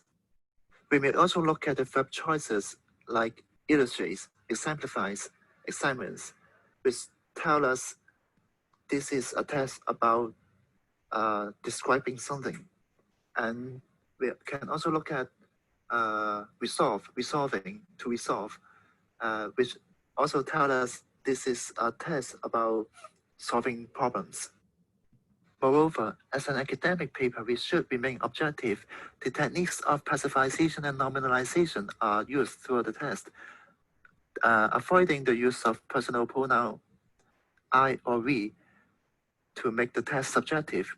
And 4 of the passive sentences are actually omitting the ER roles. That means the ER role here, the authors, are not actually the focus of the test, but rather the focus are what is being discussed and the article. So this is shown from the other classes that they are actually presenting from the aspect of the article. Also, we observe patterns in each class that in its main class, it is used the present tense to say what it's doing in the test, and then move on to past tense or other aspects for elaboration of the background information. In transitivity, we can roughly say that the test is separated into 4 parts. What I want to highlight is in the ED role that we can see the problems and the techniques and examples in class 1, 2 are connected as one part. And in class 3, the meaning, but language and the meaning are connected as one part. And the concept and the concepts are connected as another one part. As I said, there are 4 parts in the test. And the remaining part is actually the conclusion. We may try to look at it but from the other way around, that how the test bands distribute their works in 4 aspects. The first part is telling the readers in the article there are problems and the techniques that is to be discussed starting from class 1. And starting from class 3, it starts to tell the readers the disputes. And the third part is about the concept of linguistic uniqueness, starting from class 4. And the final part, examples serving as the summing up of the whole test. Okay, let's talk about the theme of this abstract. A theme is the central topic, the main idea that a text is about. This is the count we have done on the types of theme we found. As you can see, there is no interpersonal theme. It's found in the text because it is an abstract. An abstract is a piece of text that is objective, that is providing a summary about a research article. Therefore, there is no need for the author to express his attitude through the interpersonal themes. The linear progression in class 1 begins with the topical theme, this article, and ends with 2 new information. 1, the problem faced by the linguist, and 2, the techniques used by the linguist, which become old and thematic in class 2. Examples. The applied linear thematic progression in the first 2 clauses helps conduct a clear introduction in just a few lines, allowing readers to quickly get a clear expectation on the main idea of the article in just a glance. There is a linear thematic progression between clause 3A and 3B as well. Clause 3B is initiated by a WH relative where, as in where in the trademark case. The circumstances in the trademark case is the new information introduced in clause 3A then becomes old and thematic in clause 3B, but is omitted. So the WH relative where is the textual theme and the ideational theme in clause 3B. The American burger chain McDonald's is the displaced theme, and then it is repeated as the ideational theme in clause 3C, they. Therefore, a continuous thematic progression between 3B and 3C. There is a textual theme that precedes the topical theme, they, showing that clause 3C is a rank-shifted clause defining what exactly the ownership McDonald is claiming. Similarly, the textual theme where is also the ideational theme of clause 3D because the circumstances is deleted.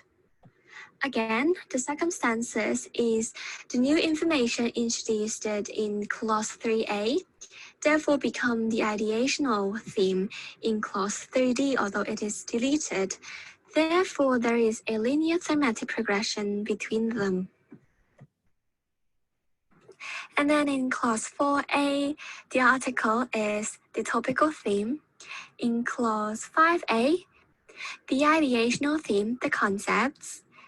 5d, the textual theme whether precedes the ideational theme, a whole interview record. And lastly, in clause 6a, throughout the article, which is the circumstances, is the ideational theme, and therefore examples becomes the displayed theme. Throughout the abstract, we can see there is a repetition of the ideational theme, this article, in clause 1, 3, 4, and 6. It is a continuous thematic progression, which maintains the focus of the abstract on one single point, telling the readers that this abstract is about that particular article. It enhances the cohesiveness within the abstract and allowed ideas from different clauses to be connected, creating a clear whole. Now I'm going to talk about the logical analysis we did. First of all, there are two main points we have to deal with. They are the simple versus complex, and the parathesis versus hypothesis. Let me start with the simple versus complex. According to the table, we can see that there is only one sentence with no subordinate clause, which is sentence number 2. And for the simple sentence with embedded clause, we got 2 from the data. They are clause 1 and 6. And the remaining sentences 3, 4, and 5 are the complex sentences with the subordinate clause and textual theme. Here is the table. The simple sentences with no appending occupy about 17%, while the one with appending occupy 33%. And for the complex sentence, they occupy 50%. Both the simple sentences with embedding and the complex sentences in the text are quite complicated, with a dependent clause following a dependent clause. Like for clause number 4, which is highly embedded with 7 dependent clauses. And I will discuss the reason behind later on. Now for the parathesis and hypothesis. Here is the logical analysis. The parathetic one only got 1 of 13, which contains 8%, while the hypothetical one will be a different story that contains 12 over 13, which contains 92%. In the more specific analysis, the only one we got in the parathetic is the extension, and for the hypothetic, 3 of them are enhancement, and 9 of them are elaboration, which is a high proportion.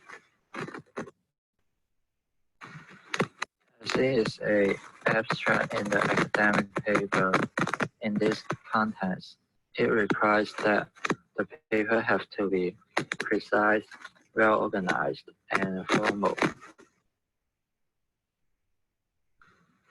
And here are the reasons why the data is showing like that. It's not a casual test, which means that it's not a spontaneous speech. There is almost no parathesis at all. Also, it is a written test after a long deliberation from the writer. Using the hypothetic strategy is a better choice to deliver what he wants to tell the audience. Also, while the elaboration of the hypothesis has a dominant proportion, it's because the notion or concepts the writer introduced has to be precise and that the readers fully understand what the writer is trying to deal with in the text. Because using elaborations allows the writer to find more additional information to the concept.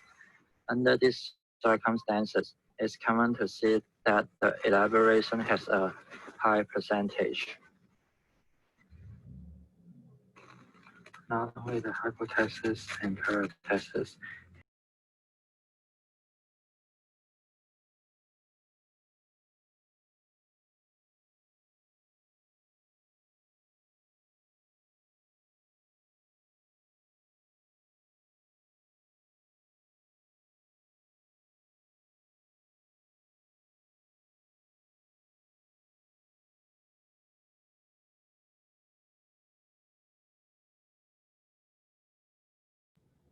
I don't seem to be hearing anything.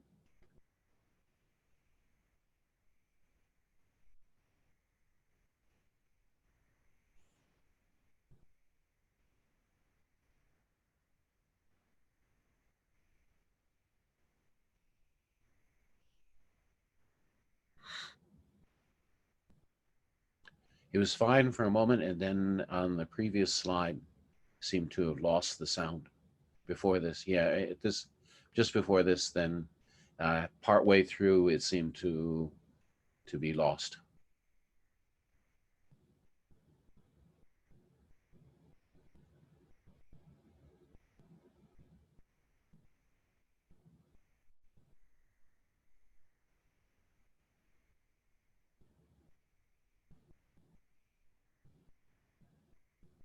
It was working fine up to a moment ago. Jason, can you give me the authority to share the screen? It happens to be fine in my computer, PowerPoint. Can you just stop sharing and then I can do the sharing instead?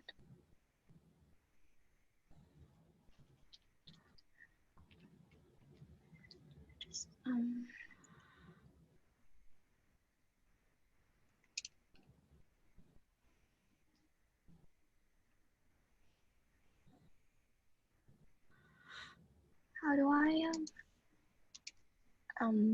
is it? How do I start the slide? So do you play? Okay, there we go. Not this one. Somewhere over here. Okay.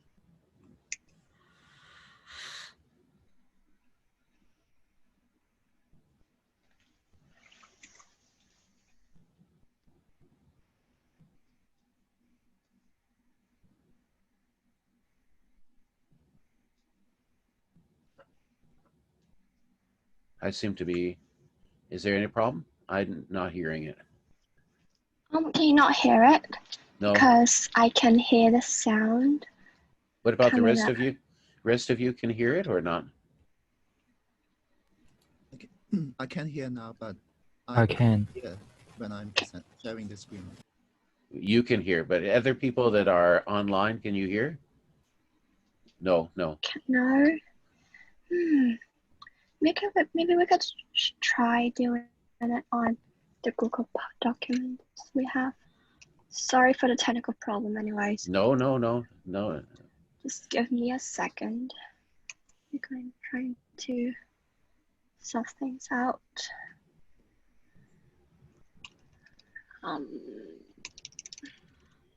It was fine for a moment. I mean, it was fine up until that point, and I could hear it fine. Then all of a sudden, seems to have been a problem. We're going to try to play the one we've got on the Google Drive.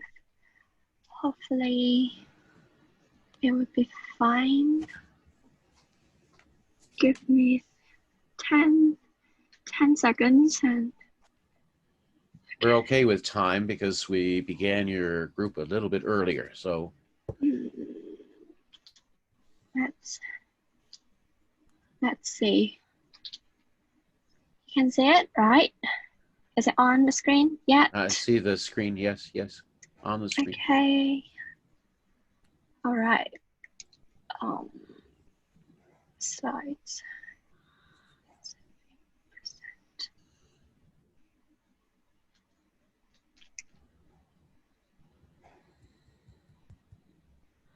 Can you hear it now? No. No, is it? Wow, that's I don't know why then, because I can hear the audio coming out from my computer. Let's see, how many slides do you have left?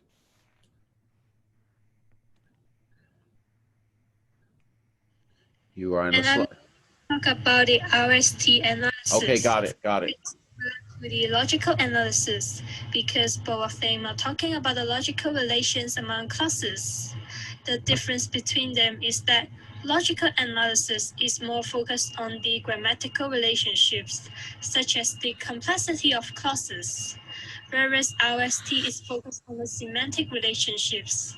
So it's common to see hypothetic clauses are equally important to the matrix clause in terms of the semantic significance.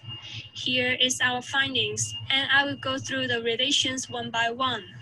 First, clause 2 to clause 6 are the elaboration of clause 1, providing additional information.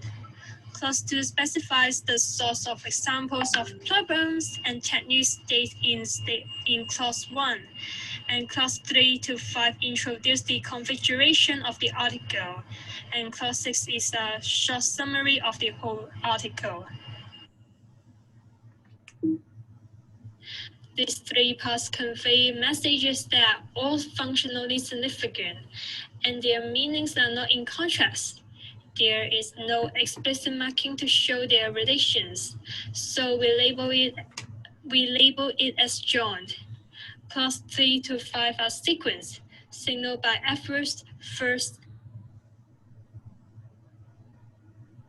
and then. The relations between 3BC and 3DEF are not easy to mark because these two spans are adding information to the circumstances in 3A, but 3A is separated by the insertion of 3BC. However, given that two circumstances are linked together by the conjunction and, we have labeled it as conjunction as well. The relation between 4A to D and 4E to H is the most interesting one because we find that the latter is the clause dependent to the former, but in RST, they are sequenced in multinuclear relation.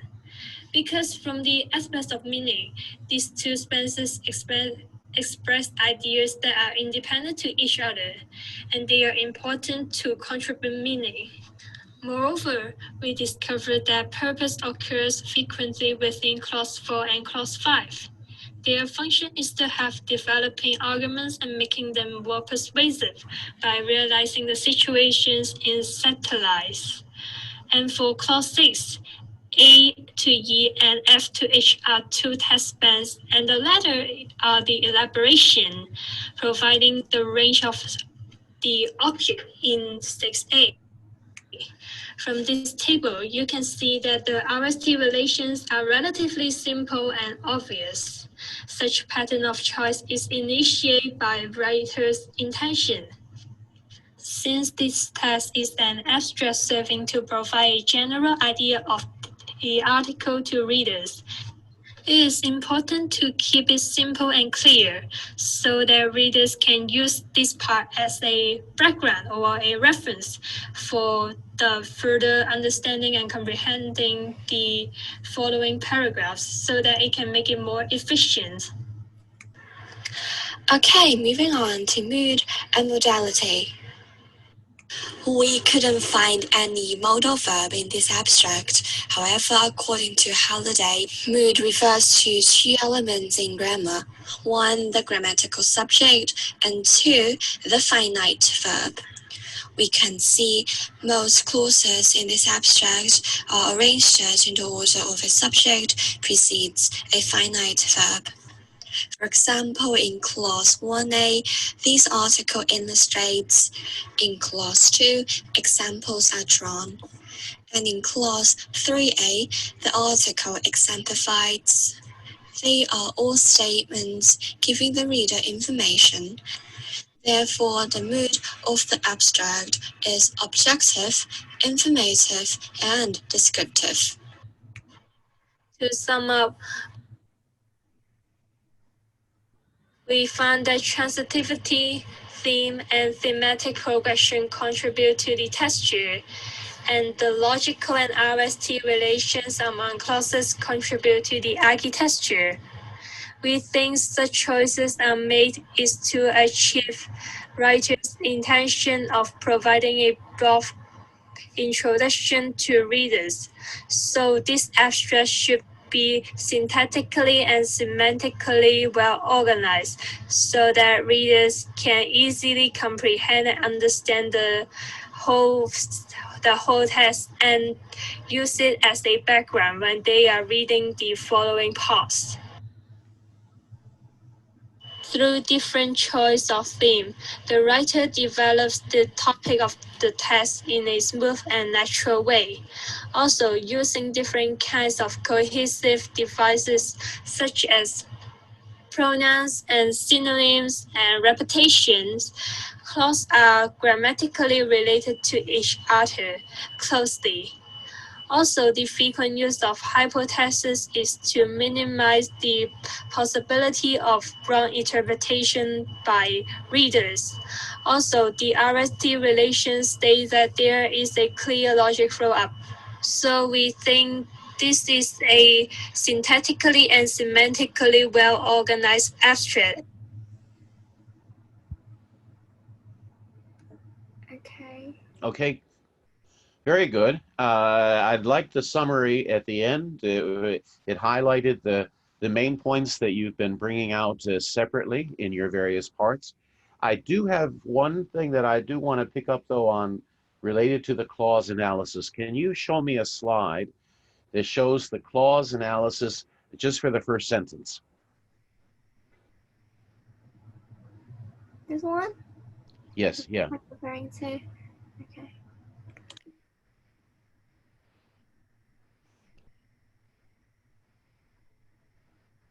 Okay, thank you. Yeah, question though, when you did the, Vincent, when you showed the Group has defined the number of simple clauses and so forth, when you did the clause analysis, it looked like you were identifying A, B, C, D as all separate clauses, right? But they're embedded, which they were, and that's showed here. What was the slide that you showed, Vincent? When you did the logical and you were talking about simple with embedding and simple without embedding and like that? Because I think that a rank shifting clause that don't count as those complex sentences. It's not a, I mean, it's not a complex sentence because it is just as embedding. It's simple because that's the whole point. Complex means that it has hypotaxis and parataxis. It's expanded. And that's why you have a complex clause. A simple clause can be simple, though, with a lot of embedding as it is here. But Vincent, there was a slide that you showed which you listed out the clause analysis like in your Excel sheet. Can we go back to that one? I don't know the number clause, I mean the slide number. This one? This one? Not the clause analysis. Like from the Excel where you list out, or it was during it should have been Vincent's presentation, I think. Is it about this one? Page 20. 20. Yeah, that's page 20 here. Sorry, I don't know which page we're referring to. 20. This is 20. This is page 20. 20. Yeah. That's it. That's what I want. That's what I want. But then you show it like this: A, B, C, D. If you're doing the theme analysis, right, you're not going to your embedded clauses. You don't look for theme, and there is no theme you've identified. But I wouldn't list it out like this. It's quite misleading when you present it like this, because it looks like clause 1 has subclauses A, B, C, and D. But as you identify further, like in 3 and in 4, you put them in the square brackets. At least that would show the rank shifted and embedded clauses. Because that, when I saw that, I was quite surprised. I thought, why would you identify you have 4 clauses that make up this this text? Because then you don't, because basically you really just have a simple clause. Yeah. Okay, so it's quite misleading for that. Bonnie, you did the RST. Yes. Very well done. It was quite interesting what you showed about purpose, mentioned several times. I mean, it shows that what he's writing in his abstract is what was the purpose of this and so forth. The many to infinitives. So that was interesting to see that relation was repeated a number of times. And Esther, your discussion of theme, right? You did theme. Mm-hmm. Very well done, and you really showed the thematic progression across the text. That's very interesting. That shows what makes toward a very coherent text. So that also very well done. Jason, can I come back to you just to ask you a question? What did you think of the abstract overall? Oh, by looking at the first, I think it is actually quite clear for the readers to follow. Like in the ERO, we can see the article, this article, through the article, then the readers can actually refer to this pattern to separate the text into 4 subparts, and then different ED rows referring to different content of the text, and the elaboration is clear and very clean.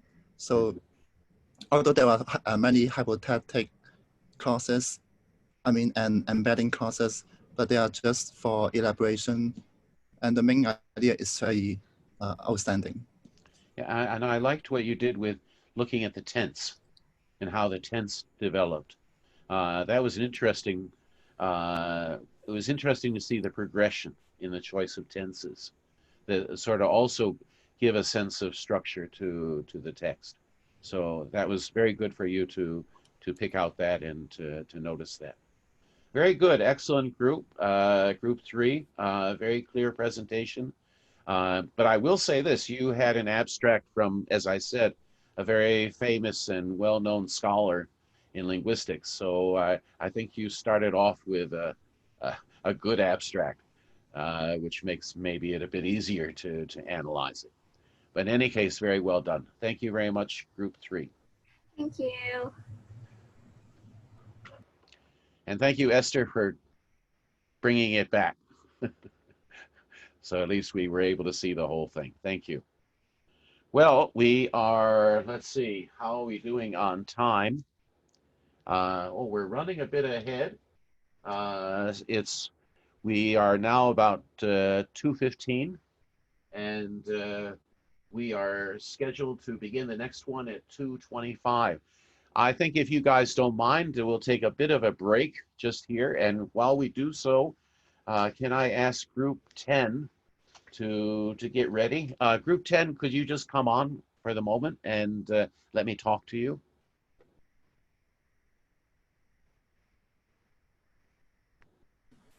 Group 10? Yes.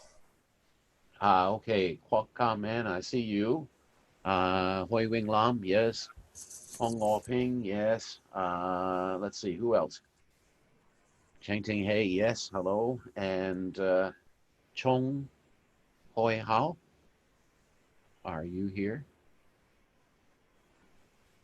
I don't see. Chong Hoi Hao? Hello. Hello, I hear you, but I don't see you. Do you have a camera? Yes. Let me see you. All right. Now, can I ask Group 10? Yeah, when I downloaded it, I had difficulty to play the audio, but have you got it? You mentioned that if you do it with Google, no problem, right? Yeah, no problem now. Yeah, but you said later you sent to me, but I've been busy with the presentation, so I haven't downloaded whatever you sent me later. But can you share it like the rest have been sharing it? Yeah, of course.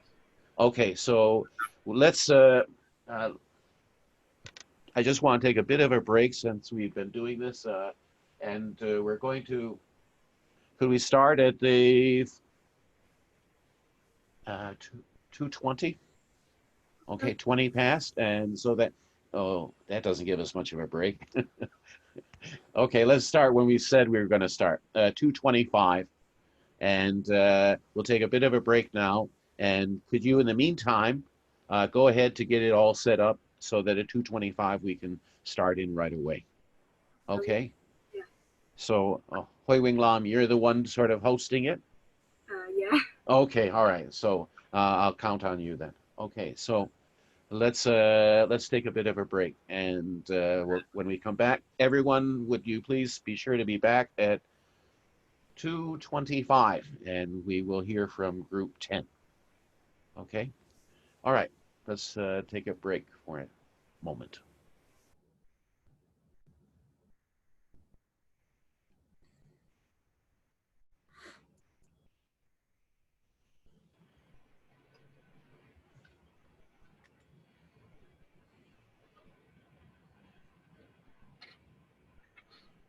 Hello everyone, we are Group 10, and the following is our work division list.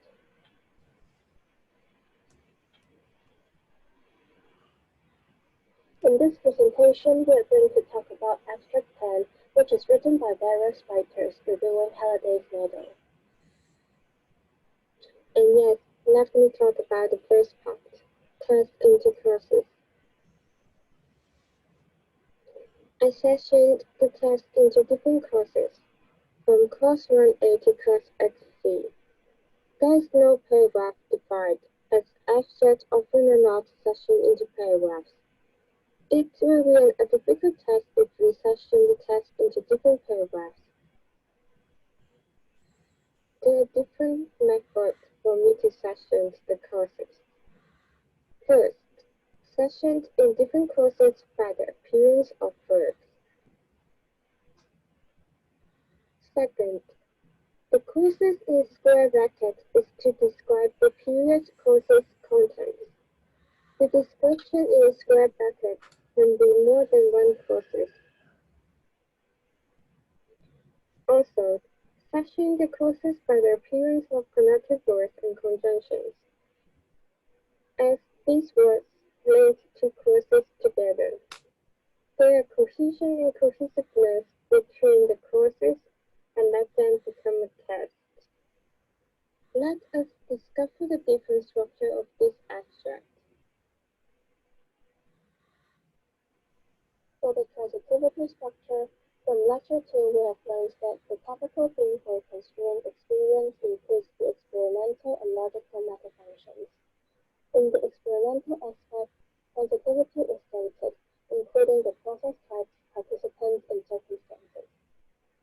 Now let's take a look on the Excel file of transitivity structure for Abstract 10. Regarding the process types, we could see that the material process type is the most frequently used. The verbs in Abstract 10 mostly simply convey an action but not consistent much feeling. This may be due to the style of the abstract. As the heading stated, this abstract is the revisit and explanation of Halliday's model, meaning that it is a literature review. Therefore, academic style with neutral tone should be adopted throughout the writing. By looking through the verbs, we discovered that most of them are academic verbs and are reporting verbs that are neutral. Moving to the participants, as mentioned, this is a piece of academic writing. Therefore, it is common that we see the use of professional terms in quotations. Since it is a review of Halliday's model, most of the ER rows as well as the ED rows are terms related to language. Some without quotations, such as linguistic theory and language description and explanation, and some academic words such as terminological and theoretical, while some of them, actually a lot of them, with quotations are specific terms like Stewart, Tanner, and Lode for citations of Halliday or other scholars. Finally, for circumstances, when the writer would like to provide some additional information regarding the previous clause, a circumstance is added after a preposition. The circumstances may be within a range, in comparison to related ideas, with additional descriptions, or at or under some conditions. For this abstract, as a text with mainly topical theme, it contains quite a lot of circumstances. This may be due to the reason that it is an academic writing, a review of Halliday's model, which therefore contains more limitations than a casual form of writing. So, how is the transitivity related to the texture of a text? The texture is formed through thematic structures when a text conveys textual meaning. Among the three themes, the topical theme concerns experience, that is where transitivity takes place, and finally contributes to the texture. My groupmates have finished talking about the transitivity structure, and I will now move on to part 3, which is about the logical structure in the clause level. Here is the Excel file of the logical structure analysis. We can see that in this abstract, there are a total of 8 clauses. Only one of them is simple clause, while 3 of them belong to parenthetic clauses, and the remaining 4 belong to hypothetic clauses. Among the parenthetic clauses, there is no clauses under the group of enhancement or projection. On the other hand, there is no projection clauses for the hypothetic one. Apart from the previous Excel file, we can see that a graph showing the clause relationship is also drawn here. Generally speaking, I divide the 8 clauses into 2 main parts, which the first to the 5th clauses form a part, while the other part is formed by the clauses number 6, 7, and 8. In the logical structure, there are mainly 2 types of clauses, simple or complex. Let's talk about simple clause first. Among the 8 clauses, only one clause belongs to the simple clause, which is number 6. This paper therefore begins with a brief review of the register concept. This clause is not dividable because no matter when we cut it, it cannot be separated into 2 or more clauses. It isn't functioning as elaborating, expanding, enhancing, or projecting. Therefore, the red circle has indicated the graph of the simple clause. Move on to complex clause. I will talk about the parenthetic clause first. Parenthetic clause is formed by 2 separated clauses, clause 1 and clause 2. One of the examples of this abstract is clause number 4a. This clause begins with the word so. So is a coordinate conjunction, and therefore we can know that clause 4a is actually enhancing the previous clause, which is clause 3b. To indicate this is the parenthetic clause, 2 lines are drawn to link them together as shown in the red circle on the graph. Next, I'm going to talk about hypothetic clause, which is another type of complex clauses. Varying from parenthetic clauses, hypothetic clauses are formed by a main clause and followed by a dependent clause. One of the examples is clause HB. In the previous clause, which is HB, it said that to relate reading to context via meaning, and then it's followed by the clause HD, which acts as the interface between the two. If we solely read clause HD, we can hardly understand because we don't know what is that which referring to. We need to refer back to clause HD, then we know it's actually referring to the word meaning. Which is a non-defining relative clause, and so dependent clause HD is elaborating the main clause HB. Finally, I'll talk about how the logical structure is related to the texture and the architecture. For the texture part, according to what we've discussed in the lessons, logical means interclausal logical semantic relations, while texture is a feature of text which made it a unified whole. What are the sources that create texture? That are cohesiveness and coherence. The analysis done on the previous slides show the relationship between different clauses. For example, dependent clauses are referring to the previous main clause, and they contribute to the cohesiveness and coherence of the text. Moreover, the relationship both between clauses and clauses or inside one clause is also being analyzed. It can tell us the inter-sentence and intra-sentence texture. And for the architecture part, the analysis we done on the logical structure shows the patterning of relations between the clauses in the abstract. And now I'll pass the time to my group mates to talk about the rhetorical structure, which is above clause level. Here is the rhetorical structure of the text. As you can see, the text is separated into the first 5 sentences and the last 3 sentences. The first 5 are actually the background of the last 3, so you can see the arrow here is pointing to the 6 to 8 sentences. And then below that, the second, third, fourth, fifth sentences are all the elaboration of the first sentences as well. So let's begin with our first sentence. 1E, 1F are the elaboration of the first 4 clauses in the first sentence. At the same time, 1D, 1C, 1B are all the interpretation of their previous clauses. And 1F there is the elaboration of 1E. As for the second sentence, 2D, 2E are the elaboration of the first 3 clauses, and 2B, 2C are the elaboration of 2A. Besides, 2E is the elaboration of 2B. Regarding the third sentence, it is the elaboration of the second sentence, and the 3B is the elaboration of 3A.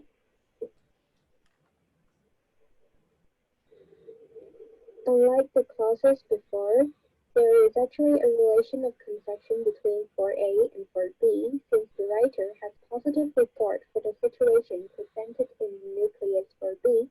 At the same time, he is not claiming that the situation presented in satellite does not hold. Moving to the fifth sentence, 5B is the elaboration of 5A. In the seventh sentence, 7B, C, D are the elaboration of clauses 7A, and you can see in 7C and 7B there is a conjunction between the two. In the last sentence, 8B, C, D are the elaboration of 8A, and 8C, D are both the elaboration of their previous clauses. Let me move on to talk about how this analysis contributes to the texture and architecture of the text. First of all, for texture, it shows the coherent structure of the text where clauses and sentences are organized and linked to each other with the use of arrows. Therefore, you can actually notice those intra-sentences and intra-sentences texture here. For example, in 7C and 7B clauses, there is a relation of conjunction. For the architecture, the rhetorical structure demonstrates a hierarchy of the text. So you can see small parts from the bottom are combined to form a larger part at the top. And it also consists of text bands that are functionally crucial to the text at both clause level and even sentence level. Now we'll move on to discuss the mood and modality of the text. First, let's start with the question, what is mood?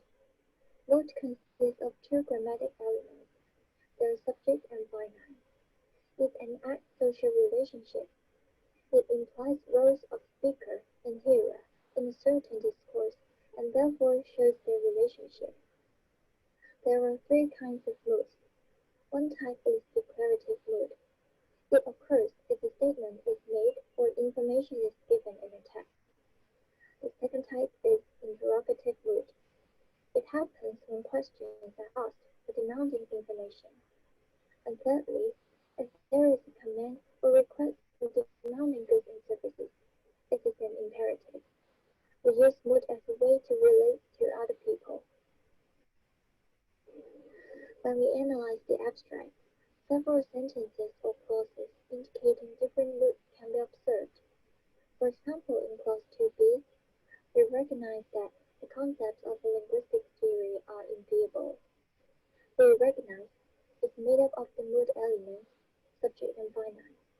Also in clause 3a, it follows that changing the position of register in the theory changes the nature of the concept. It follows in this sentence are also another mood element. Other than that, there is one more in clause 8b. By accounting for choice at different strata, we seek to relate wording to context within meaning. These three examples are all declarative. In addition, an imperative can be found in clause 4b. They must be seen as more than terminological variants, but subject and no finite. We can see that the declarative mood is most frequently used in the text. There are a number of reasons. Firstly, as this is an academic discourse, the intention of the writer is mainly provide information. With the repeated use of declarative, theories mentioned in the text can be conveyed clearly. Also, it is easier for the writer to emphasize the key information. As for imperative mood, it is least frequently used. The imperative mood expresses the writer's intentions, such as an order, request, and command, addressed to another person to do something. The function of it in this abstract is mostly used as persuasion or advice. Since the writer has added his own opinion and judgment in the text, he may want to persuade readers to believe in his view. So now comes to the next topic, modality. The modality is another major component of interpersonal function. What is modality? It shows the attitude of the speaker or the writer. It is about probability, possibility, and obligation. In this abstract, some modality verbs can be found, such as may have been, must be seen. May have been reveals writer's attitude towards the probability of a statement. In other words, how likely it is to be true. May is a low value probability. It shows the writer's low commitment to his view. In academic discourse, this use of modality indicates hedging, so that the writer can avoid any statement from being too strong, and they will not be swearing to everything or absolutizing everything. It lowers the chance of the context being defeated or contradicted. Another use of modality is obligation. Must is a high-value obligation. The writer used explicit indication to show his opinion about the alternative uses of the term register. Moreover, it conveys pressure on the reader to believe in and support his theory. We can see that use of modality relates to how valid the information is in the terms of probability and also the obligation. Hyman has finished the Rebecca part of the abstract, and I will now move into part G, which is the theme structure. First of all, in the SFL theory, we have learned that the thematic structure of a clause consists of two parts, theme and meaning. It is always theme first, followed by meaning. About what is theme? Theme is what thought is concerned. It is the element that serves as the start of the clauses. In the clause, the thematic structure is always expressed by the order and meaning. Theme is put at the first place. Theme is what the speaker wants to talk about, and theme orients the clause within the context. Theme, as the starting point of the message, is already known by the speaker and hearers. For the theme structure, from lecture, we have learned that the theme includes of three types: textual, interpersonal, and topical. Let's take a look on the Excel file of theme structure for abstract 10. As shown in the table, the abstract used topical themes significantly more than textual and interpersonal types. Used topical themes is the most, which is 57%, while textual themes appear second most, with 44%, and the abstract do not use any interpersonal types words. About the textual themes, which is used with 44% in the abstract. Texture is being materialized, choosing the starting point of the message, which is the theme and the goal of information.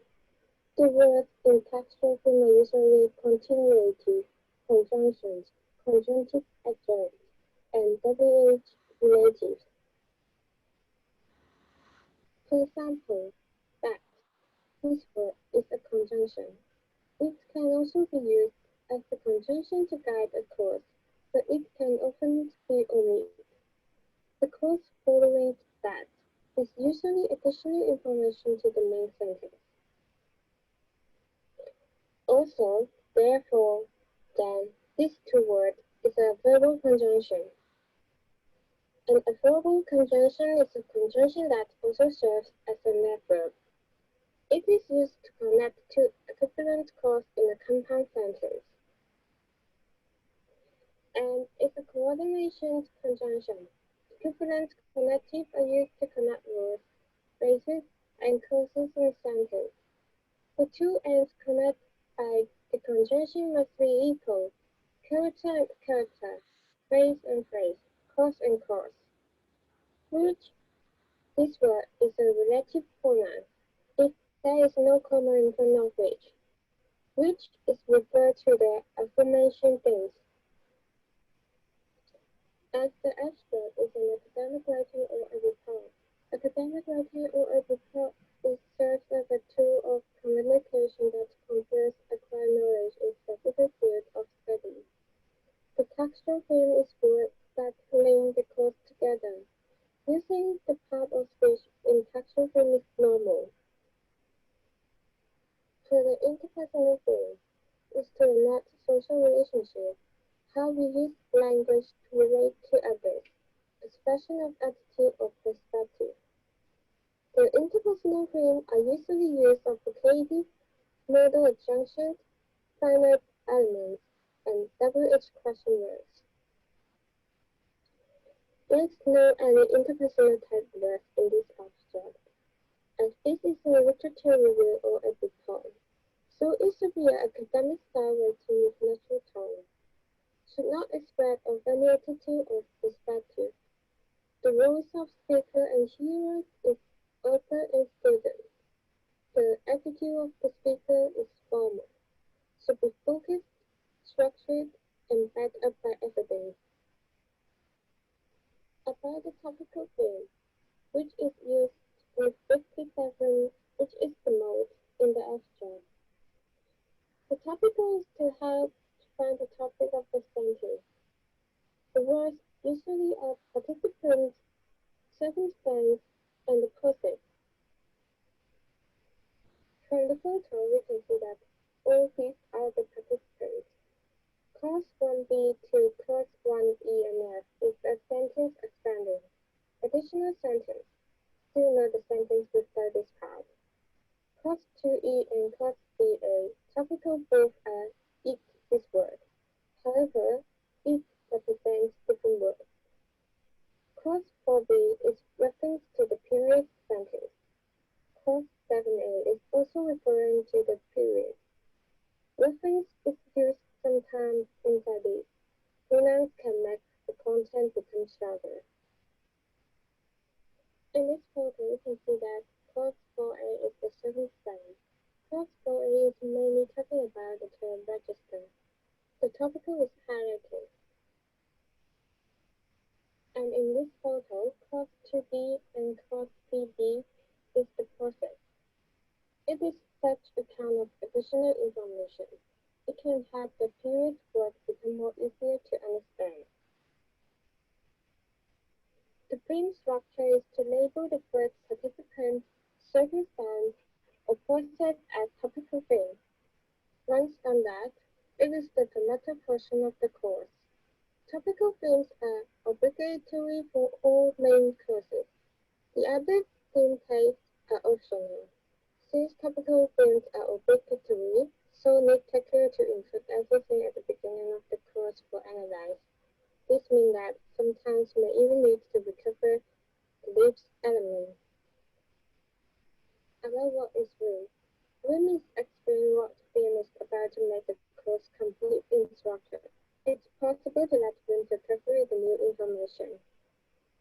There are three types of frame. First, subject frame. Second, adjunct frame. And the third one, front object and complement. This is the Excel file of the name.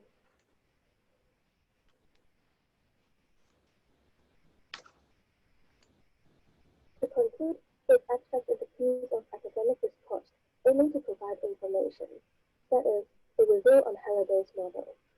Therefore, the mood of this writing is mostly declarative, while the modality reveals the writer's attitudes towards the probability of the statement.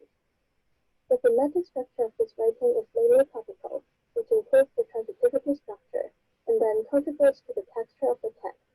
Also, the architecture when the clauses are held together by logical relations. So here is our references, and thank you for listening. And thank you also for your presentation. And again, well done. And you've gone through the material very well and very clearly. And I would like to ask if you could just, maybe we don't need to, but the slide that shows your clause analysis. There were some times when you used the square brackets around clauses that really would not be considered embedded clauses. I mean, they would be even set off by commas. So then there would not be any should not be any confusion about them. Like 1B, clause 1B, it's set off by commas. It wouldn't be considered rank shifted or embedded. It's just another clause. It's an expansion of the clause. 7D is another example. Now, on the RST analysis, who did the RST analysis? Chung Hoi Hao? Are you guys here, by the way? Am I talking to you? Are you here? I don't see you, so can you come online? Come back. Yeah, there you are. Have we got everybody? Cheng Ting Hei? There you are. All right, good. RST, Chung Hoi Hao, you did it? Yes. Oh, I'm sorry. I have to put my earphone back in. You did the analysis. Just one thing I was curious about, the sixth sentence. Yes. It seems to belong to the next section, 6 through 8, but then it's somehow connected to 5. That was a bit odd. Yes, because I was wondering, is it the purpose of the last of the previous clause? Because there in 5B, there are no sufficient explications, so the paper therefore begins with. Yeah. So then the question comes back then, is it really belong to the first part or does it belong to the last part? You can't sort of have it both ways, you know. Okay. So you sort of have to interpret it as being either part of the, let me see, what does it begin with? How does the clause begin? 6? This paper therefore begins with.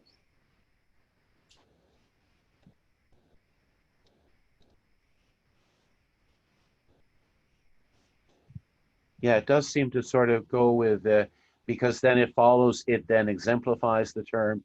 It's still talking about the paper. So, I mean, it seems that the whole part, previous to that, sort of is, what was the relation that you used between 5 and 6? Purpose. So this paper, therefore is more or less like a result, though, right? Not so much purpose, but as a result, therefore, then that's sort of, the cause is there in previously, and then from 6 on, that's when it changes. But I wouldn't then include 5 and 6 down below as being somehow related. All right, seems to defeat the purpose. Do you see my point about the embedding? And don't take clauses that are already punctuated with commas. They're already telling you that those clauses are not embedded. They're not rank shifted. the mood and modality, let's see, who did that? Kwok Man. Yes. Yes, it was interesting what you were looking at the mood and modality and looking at may and must. That does come through here. That is an interesting aspect of this abstract, especially the use of must, because it really is taking a strong stand and making an argument, which is different than a lot of the others, which we've shown had maybe no modality at all. So that's quite striking in this. Very good. The presentation was well done. Sorry for the sudden email telling you, please send me the files. I can't hear your audio, but everything's worked out very well in the end. So thank you very much. Very good. Thank you. Okay, everyone, we're to the end of the session, and thank you to the groups that presented today. And we have 5 more groups to present next week. And I do have all of your presentation materials. You can see every group's presentation and their files on Canvas. It's under weeks 10 and 11. And within that, you have folders for each group. So very well done this week. And because we're closing off with group 10, thank you very much. Okay, all right. See you next week.